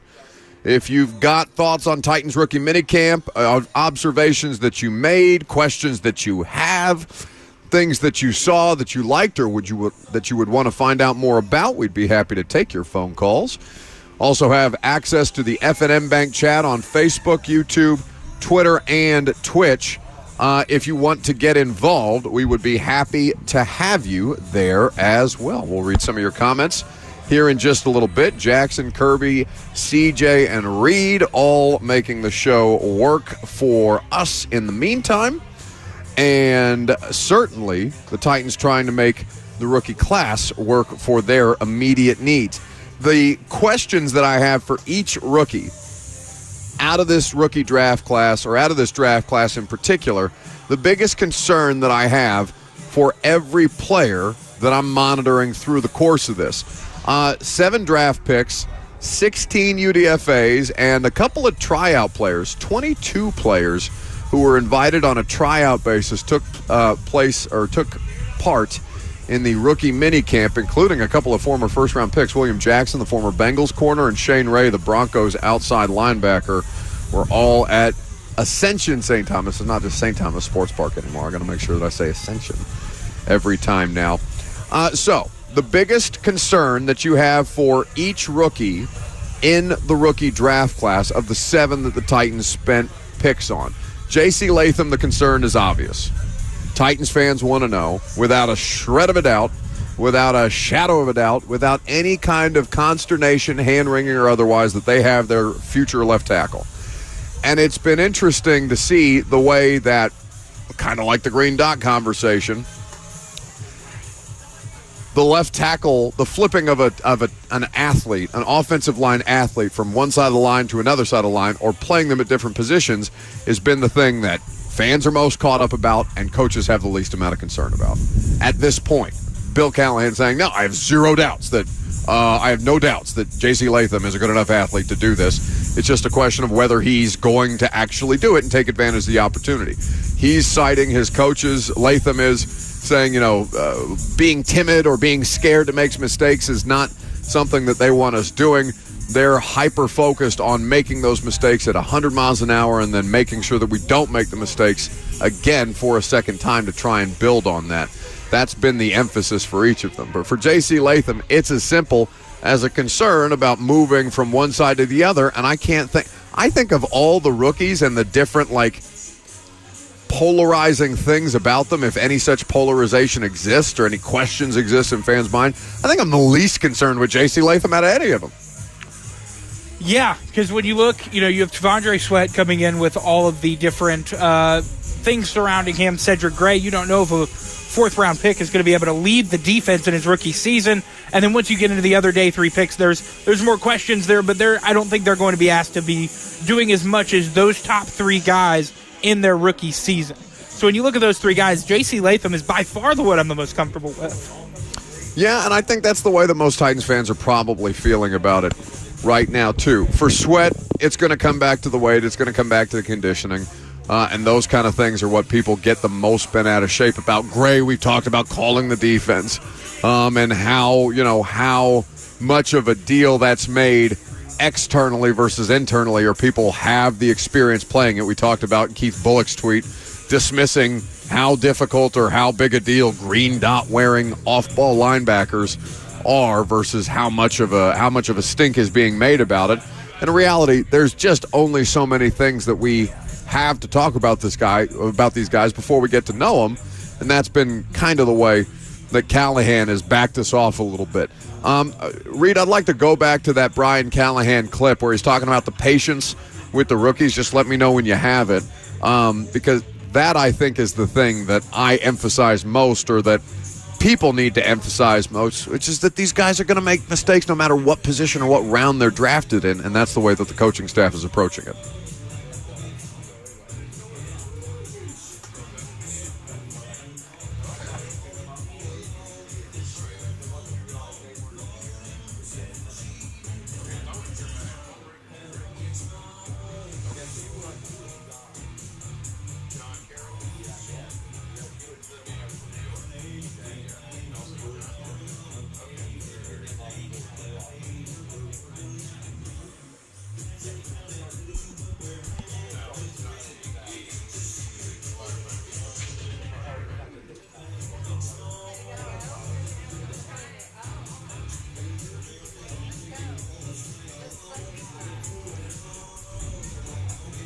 Get to where you need to get to.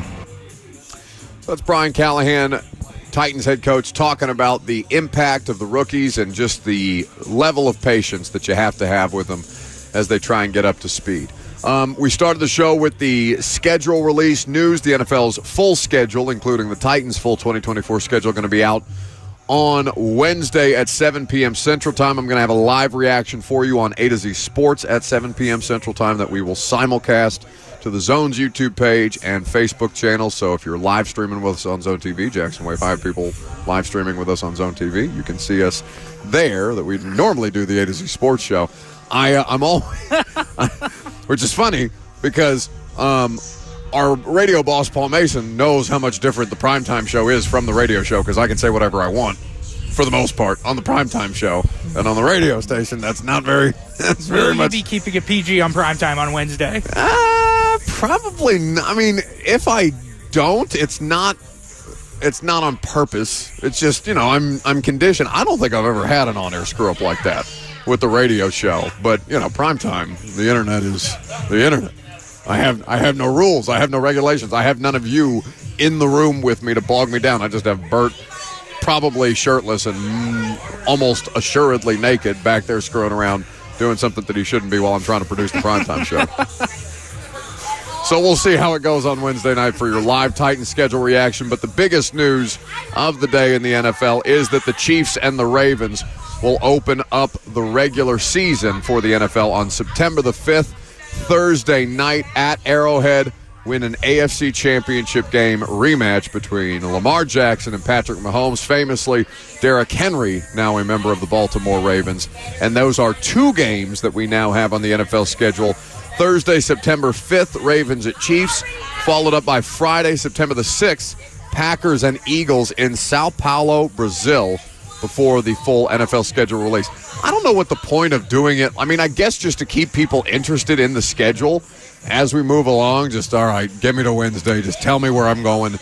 Tell me what, if you're a fan. I don't know how many of you guys go to road games on a regular basis. I'm sure a lot of people have, like, a group of friends or family members that they get together, go to maybe one Titans road game a year or something like that, going through all the different things and kind of planning out those trips and trying to make cool moments out of it. You asked me earlier what city I'm looking forward to the most. I'm not excited about the city of Detroit. I'm excited about Ford Field and seeing the Lions play live. Ooh. I've seen a lot of Lions-Titans games, but I think they've almost all been in Nashville. Yeah, I want to say the Lions last came to Nashville in, 2020? When Derrick Henry stiff-armed that one guy into oblivion again? Bounced him off the turf. Was Stafford the quarterback? Yeah, Stafford would have been the quarterback. No. But I want to say they benched it. He was hurt. I want to say it was I'm trying to think of the guy's name, but I can't. Well, that's good. Kirby's trying to feed me the info, but he doesn't have a microphone. Well, that's typically the custom.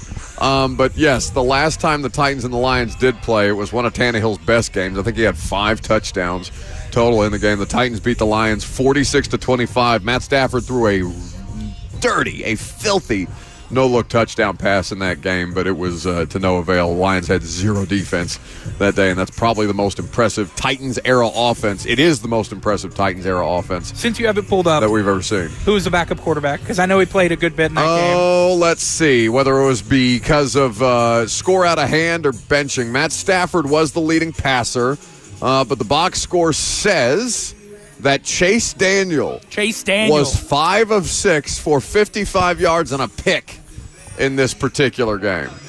What Tannehill 21 of 27, 273, 3 touchdowns, 3 touchdowns passing, 2 touchdowns rushing.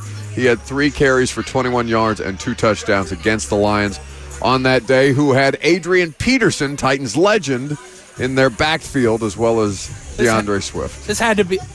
Lions had Adrian Peterson. I was like, I feel like this game was too late in the season for AP to be on the Titans. No, Titans legend Adrian Peterson was not on the Titans roster until they had to try and figure out a way to replace Derrick Henry, which was in 2021. So yeah, AD making the rounds. What a fever dream! Even Adrian Peterson. Logan Woodside played in that game. Darrington Evans scored a touchdown in that game. Well, that's how you know it was out of hand. No, he didn't score a touchdown. Look at receiving. Corey Davis. Look at receiving. Oh my God, he did have 2 catches for. I think that's the most that Darrington Evans did in any single game for the Titans. Boom. Former 3rd-round pick. Think about how much different you feel about Darrington Evans than you do Tajay Spears, a 3rd-round pick at running back.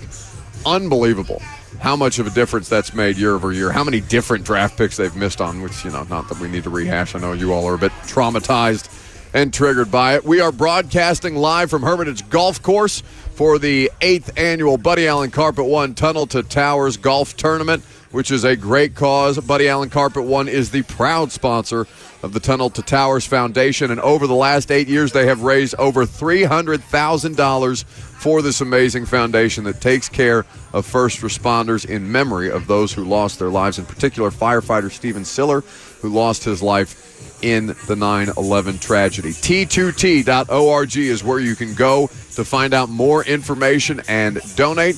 Coming up next, Chris Burke of the SEC Network will join us. Vols getting the better of Vanderbilt in their 3-game series over the weekend, but Vandy finally ending the consecutive losing streak that they have had against the Tennessee program. We'll get Chris's observations on that and pivot to some more Vols talk. We got 2024 win totals to get to with you coming up next.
Welcome back here live from Hermitage Golf Course, where we're broadcasting live for the 8th annual Tunnel to Towers Foundation Golf Tournament put on by Buddy Allen Carpet One. Big weekend of baseball for the number one team in the country, the Tennessee Volunteers, hosting, or rather visiting Vanderbilt over the weekend. Chris Burke of the SEC Network is here with us now on 104.5 The Zone, kind enough to give us some time. Tennessee looked like it might be able to keep the streak alive against Vandy, Chris, but Vanderbilt able to avoid a third. I would have thought it unthinkable to see Vanderbilt go 3 straight seasons getting swept by Tennessee and ultimately getting the final game out of that 3-game series from the Vols. Yeah, I would say that, eventually they were going to win one of them. Got to give Vanderbilt a bunch of credit. Their starters pitched well in every game that series. Bullpen cost them a couple games, but Tennessee really just couldn't get anything going other than Dylan Dreiling yesterday. They were held in check, and it was a huge win for Vanderbilt, but another big series win for Tennessee. 8 in a row is a pretty big deal in the Southeastern Conference. Oh, absolutely, especially between these two programs, of course, obviously, Chris, as you know very well. And that's, we were talking about this before the series began on Friday on our show, just the idea that where the two programs are heading in today's game in the modern age of college baseball, and not the Vanderbilt having a down season by their standards, which are obviously championed expectations under Corbin year in and year out, but just the way that Tennessee has really come to the fore in the last couple of seasons to make this feel as competitive as any rivalry in the SEC. Yeah, I mean, it's a fantastic rivalry. Tennessee's, they win 9 in a row, took a lot of the air out of it a little bit, I think, for the Vandy fans. There was even a period of time yesterday's game where it felt like, everybody was waiting for Tennessee to come up with that one big swing, but it never happened. Vandy's obviously focused on getting into the tournament, and I think a little bit about this weekend was less about who was across the field from them and more about just trying to figure out a way to get back on the right side of things. But, I think what Tony has done where Tennessee was when he took the job and where Vanderbilt was and where Tennessee is now, you just can't say enough good things about what Tony's done. Where does Vanderbilt need to continue to improve we're running out of regular season games before we start to get into conference tournament play and things like that, Chris. But where have you seen Vandy kind of even out the most throughout the course of the regular season? Even out the most? How do you mean? Just in terms of trying to get the scoring right. They have the pitching, and certainly that was the thing that carried them or has carried them. But where have you seen them kind of round into form or trying to round into form as they get ready for the conference tournament? I think their starting pitching is what they can lean on. They're still trying to figure out what the right pieces are with the bullpen. Devin Futrell was awesome in both his appearances this week, both against Louisville and certainly yesterday closing out that game against Tennessee. So that has to be exciting. You really only need, especially once you get in the postseason, you really only need about 5 or 6 pitchers. So I think right now they feel really good about 4 with Cunningham and Holton and Thompson and Futrell. So, then it's, who do they get to fill in from there? Is it Gus? Is it Grayson Carter, who's obviously got as live of arm as anybody, but, they need a couple more dudes to step up and fill in some meaningful innings for them. And because I think their starting pitching is going to continue to give them a chance. And, offensively, they kind of are who they are. There's just not a ton of firepower there, but they're competitive enough. There's enough good hitters in that lineup where, as they showed this weekend, they can put up, 4, 5, 6 runs on just about anybody. The question is, can their pitching make that stick? Chris Burke of the SEC Network here with us on 104.5 The Zone, talking a little Vols and Vandy baseball on the heels of that series concluding this weekend. Chris, a lot of people have said this is the best Tennessee lineup since 2022. How do you think this 2024 Tennessee lineup compares to the record-breaking lineup we saw in 22? I mean, it's close. I think a couple weeks ago I would have put it either right there or maybe even better. I think as the season has unfolded, they're kind of searching still for a DH. And if you remember, in 2024, their DH was Christian Moore and Blake Burke. I think those guys combined for like 23 home runs or something crazy for true freshmen filling in the DH spot. So I do think that lineup in 22 had just a little more length to it. And so I would say that's probably the biggest difference between these two teams. But that's, certainly no knock on this 24 offense. I just think, Joel Ortega and Evan Russell and Luke Lucius, and like I said, you had Burke and Moore kind of down there hiding almost. Cortland Lawson hitting ninth. Like there was a little more danger, a little more thunder at the bottom of that lineup. How big of a threat is Kentucky this year to everybody participating in the conference tournament, given the level of success that they've been able to have and the way that Tennessee has kind of managed that situation in the regular season?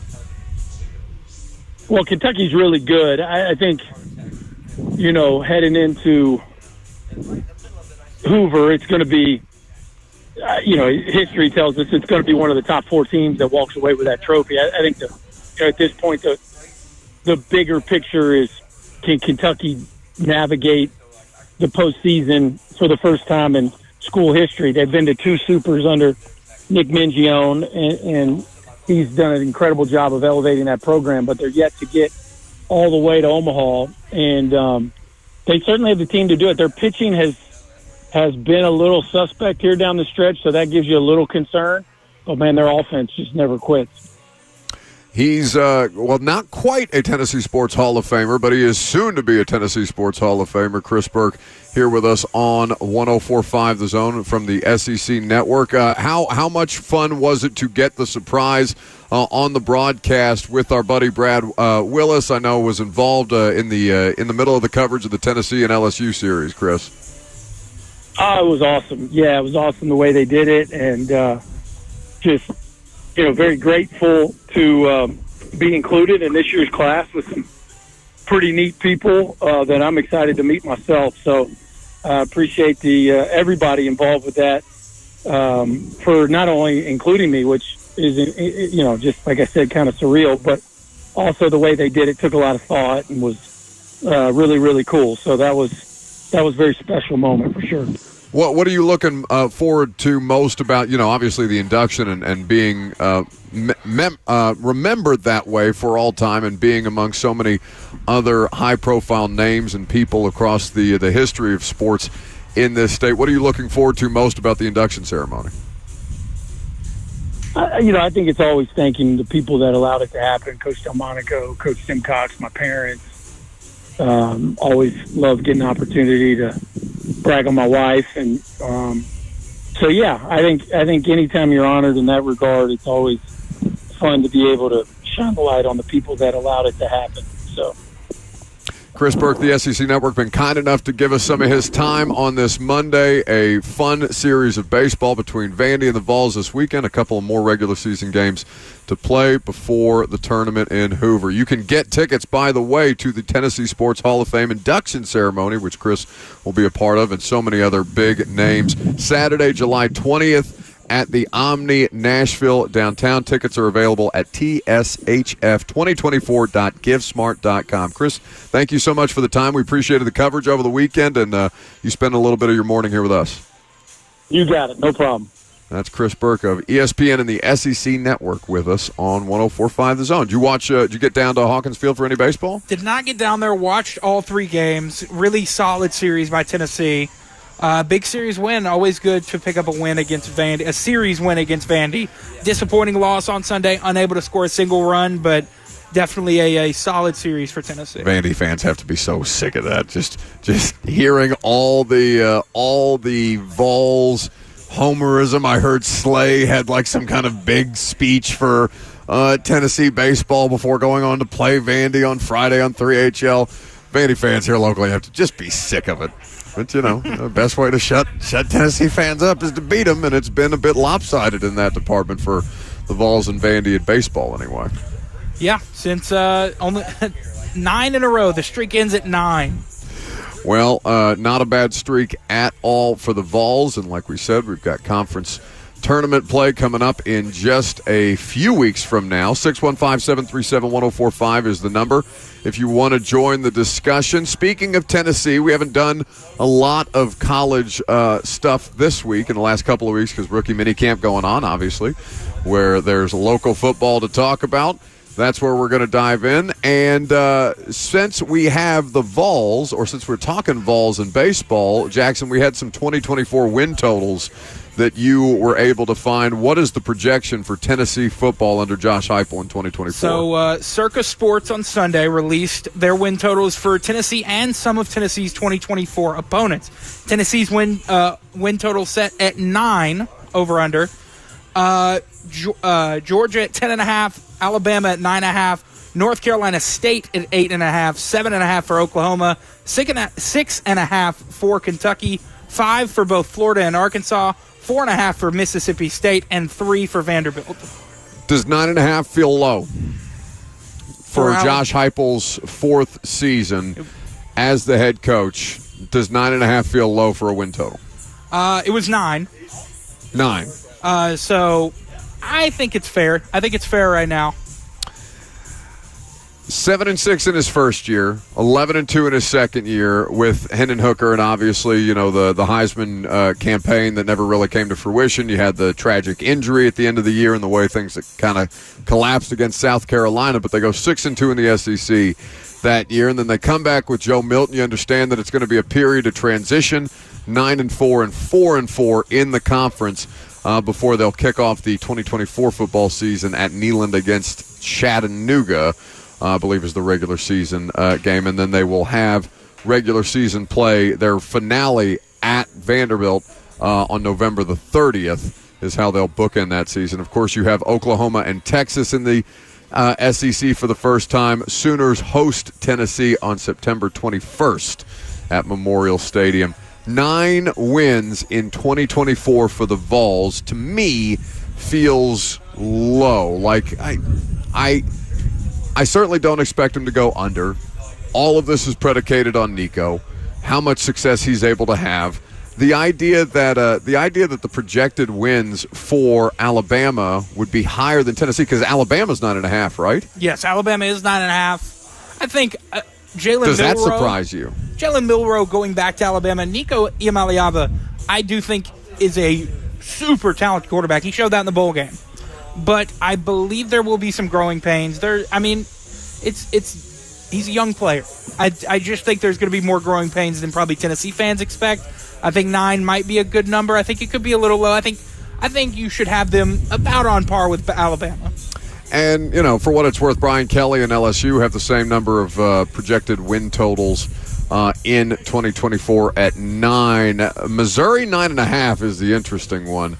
To go over as plus 120, depending on what sportsbook you find it at. Arkansas having the lowest projected win total in the SEC, and Florida having the tied for the lowest projected win total in the SEC at 4.5. Billy Napier and Sam Pittman have interesting seasons ahead of them. For the Vols, though, I'm fascinated to see how it all comes to fruition, and how big how important it was for Nico to sit, and what tangible effects you can see of the time that he spent behind Joe Milton, how that comes to fruition, and how they're able to try and get the offense back to make.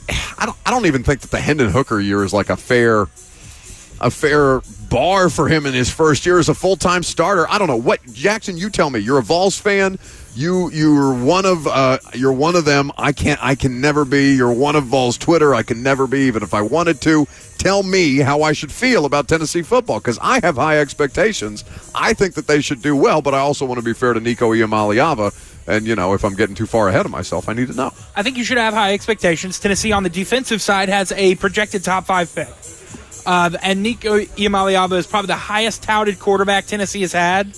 I mean, in probably in the amount of time that I've watched Tennessee football, Nico is probably the highest touted quarterback that Tennessee's had. He's shown he can run the offense at a very efficient level that he did against a very formidable foe in the Iowa Hawkeyes in the bowl game this January.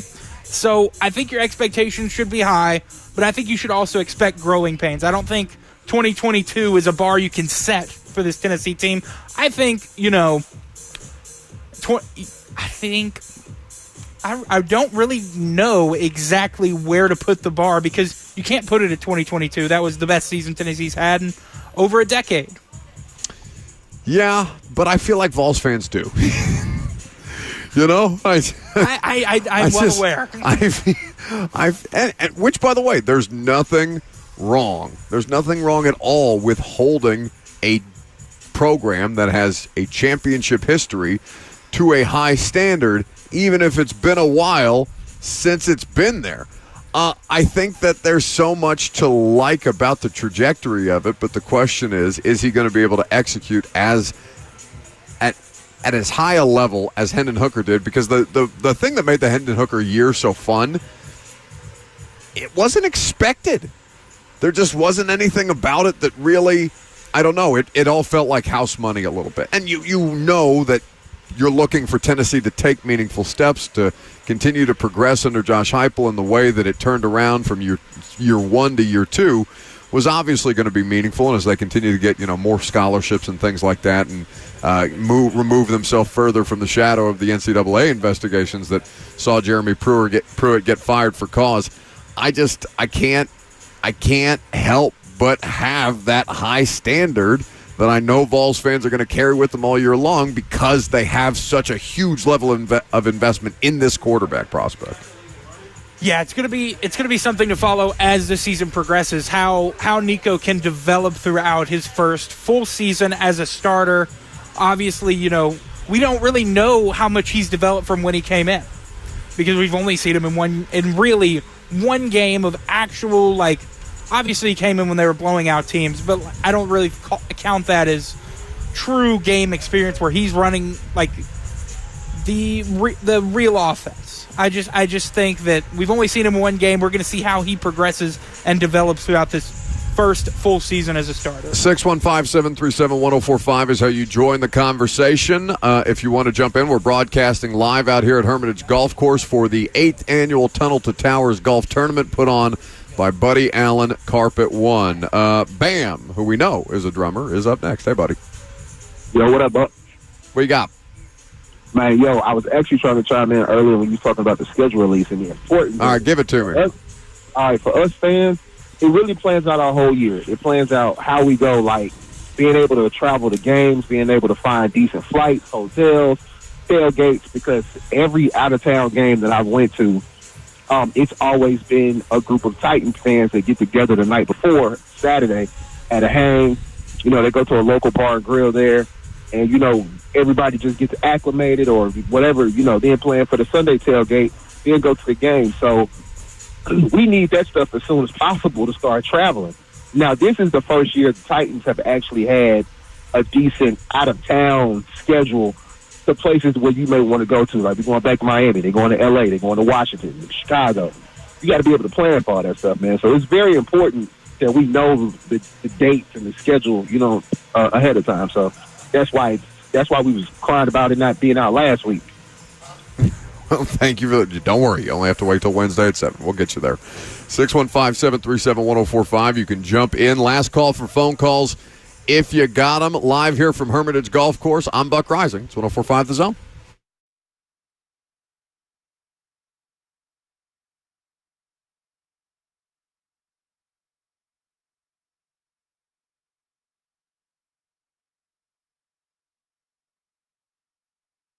There are so many things in life that you just wish could be simple, like buying a vehicle. I'm sure many of you have had bad experiences during the car buying process. That's why Two Rivers Ford is the best, because it is simple. They make shopping for a vehicle easy, and it all starts with their non-commissioned sales experts. The sales experts at Two Rivers Ford get paid whether you buy a vehicle or not, so you never have to worry about being pressured. And when it comes to price, Two Rivers Ford literally sells all their new non-specialty vehicles below MSRP, so you can rest assured you're getting the best deal. When it comes to reputation, Two Rivers Ford has been around for decades. They're as reputable as it gets. In fact, they're one of the top Ford dealers in the nation. The best price from a locally owned and nationally recognized dealer, plus non-commissioned sales experts. No wonder Two Rivers Ford is the South's most trusted Ford dealer. You can find them in Mount Juliet, just 7 miles east of Nashville International Airport,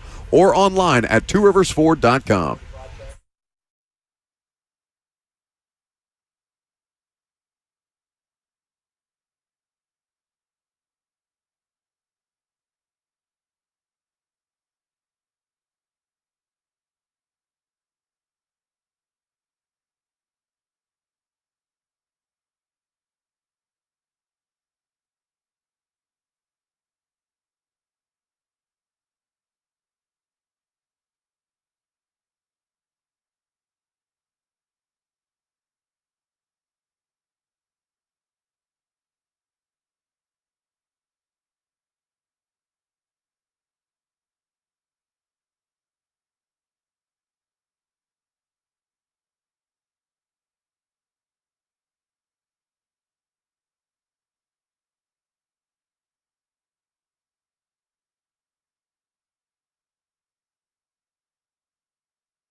Welcome back here at Hermitage Golf Course on 104.5 The Zone. It's a great event that we're out here for.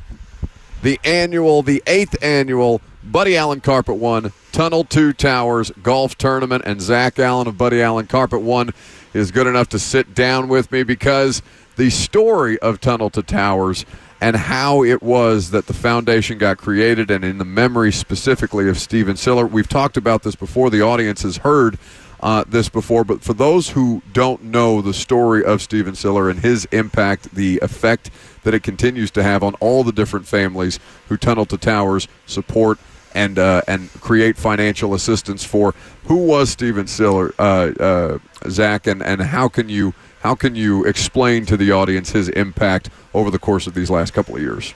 Yeah, so unfortunately, 9/11 happened that everybody's familiar with through history books or lived it.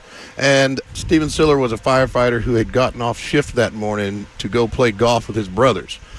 Loaded up his gear, headed out, and then the plane struck. So he tried to turn around to go back off duty, not even on. He could have gone on and watched it with his family or played golf, but that was not in his nature. The Brooklyn Battery Tunnel happened to be closed because of that, so he just grabbed all of his gear, 50 pounds of gear, ran the 3 miles back down to the towers where he ultimately lost his life that day, on that tragic day. So the family, Frank Siller, his brother, good friend of mine, it started the foundation with the whole turn a tragedy into something good. You know, the war started, veterans and war heroes are coming back with, quad amputees, and they wanted to find some way to do good. The whole motto is let us do good. And so that's when they started building smart homes for these veterans and for these heroes. That was a house they could be comfortable, their family could be comfortable living in with now the disabilities they weren't intending on having. From there, thankfully wars die down, then there's more stuff going on, so it expands into first responders and their families, and it starts just really growing from there over all these years to Gold Star families killed in action, paying off mortgages, first responder families killed in action, paying off mortgages, now branching out into homeless, trying to help the homeless veteran population. There's 50,000 homeless veterans across the nation, and Frank Siller said, I believe that through our charity we can solve a lot of their problems. Government wasn't going to help, so the way they needed it, so they're building these places to then give them the counseling and drug and alcohol therapy and the work training that they need to get back out into society. And when we were asked to be a part of this 10 years ago, I'm real picky on charities because, I'm not looking for $1 million CEOs and stuff like that. And this family does everything for volunteer, and 95 cents of every dollar that's brought into this organization goes out to do good. Very little overhead do they take. The family all still work in it, they all still run it, and they so that meant a lot to me because I'm very, very cautious. And they brought it to us as Carpet One nationally as a group of 900 dealers, and we've really vetted these guys, and so they presented it, and that resonated a lot to me and a lot of the other business owners and people that are very cautious with our monies, but we want it to go for something great. And so we fell in love with it, and then we started doing the golf tournament. The funny thing is, the very first fundraiser we had, I have in my office, I have a chunk of steel that they brought to all the Carpet One dealers, and I built me and my sister put together a little fundraiser around that, and we raised $2,500. We thought, man, we've really done something. Like, wow, $2,500. So then I said, hey, Jenna, why don't you run a golf tournament? Who knows nothing about golf? I was like, I think you can throw together a golf tournament. So we do our first golf tournament. Where's Jenna? She's probably cursing you right now. Yeah, and I said, golf tournaments are easy. Anybody can do them. Anyways, so then that golf tournament was like $5,000 we got. And it has grown over the years to, after this tournament, we will now be over $300,000 that we've raised for the foundation. Carpet One as an entity is over $2.5 million from all of our members raised, and again, virtually all of that goes back to do good, and it has just been something we've fallen in love with. A recent recipient of this was a friend of mine, Kevin Stilinski. I grew up bowling with Kevin Stilinski. One of the teams out here is his best friend. It was he's not a maid of honor when you're the dude. What is it? Best man. I had to think. I was just in a wedding. Last night. I had to think about it. Sorry, Kevin. I called you maid of honor. Anyway, It's okay. So he died in the line of duty, and so that touched right here. There's so many people in Nashville, but then that just really touched right to me and my family. As somebody knew they paid off his mortgage for his family to stay in their house. He was a detective with the Laverne Police Department. Yeah, and just, so many people have those personal interactions, and how far the ripple effects of that can spread is such a cool thing to see, the way that you guys have helped, and through Buddy Allen Carpet One and through Tunnel to Towers. T2T.org is where you can go to find out more information, to learn more about Steven Siller and the work that his family has done to continue to keep his memory alive and the memory of all the first responders, in particular those who lost their lives during the 9/11 tragedy. Zach, it's always a great pleasure to see you, my friend. It's always awesome to have the opportunity to come out here and help raise as much money as we can for a great organization. Everybody seems to be holding their own out on the golf course. Yeah, at this point, but they're still out there making it happen. It's one of the best events of the year. It's why we love coming out, and always great people at Buddy Allen Carpet One.com is where you can find out more information about them, as a matter of fact. That is correct. That's the main man, Zach Allen. All right, let's wrap up with some polls, Reed. You ready?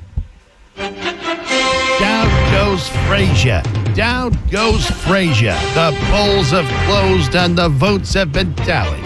It's the segment where bias takes over and nuance goes to die.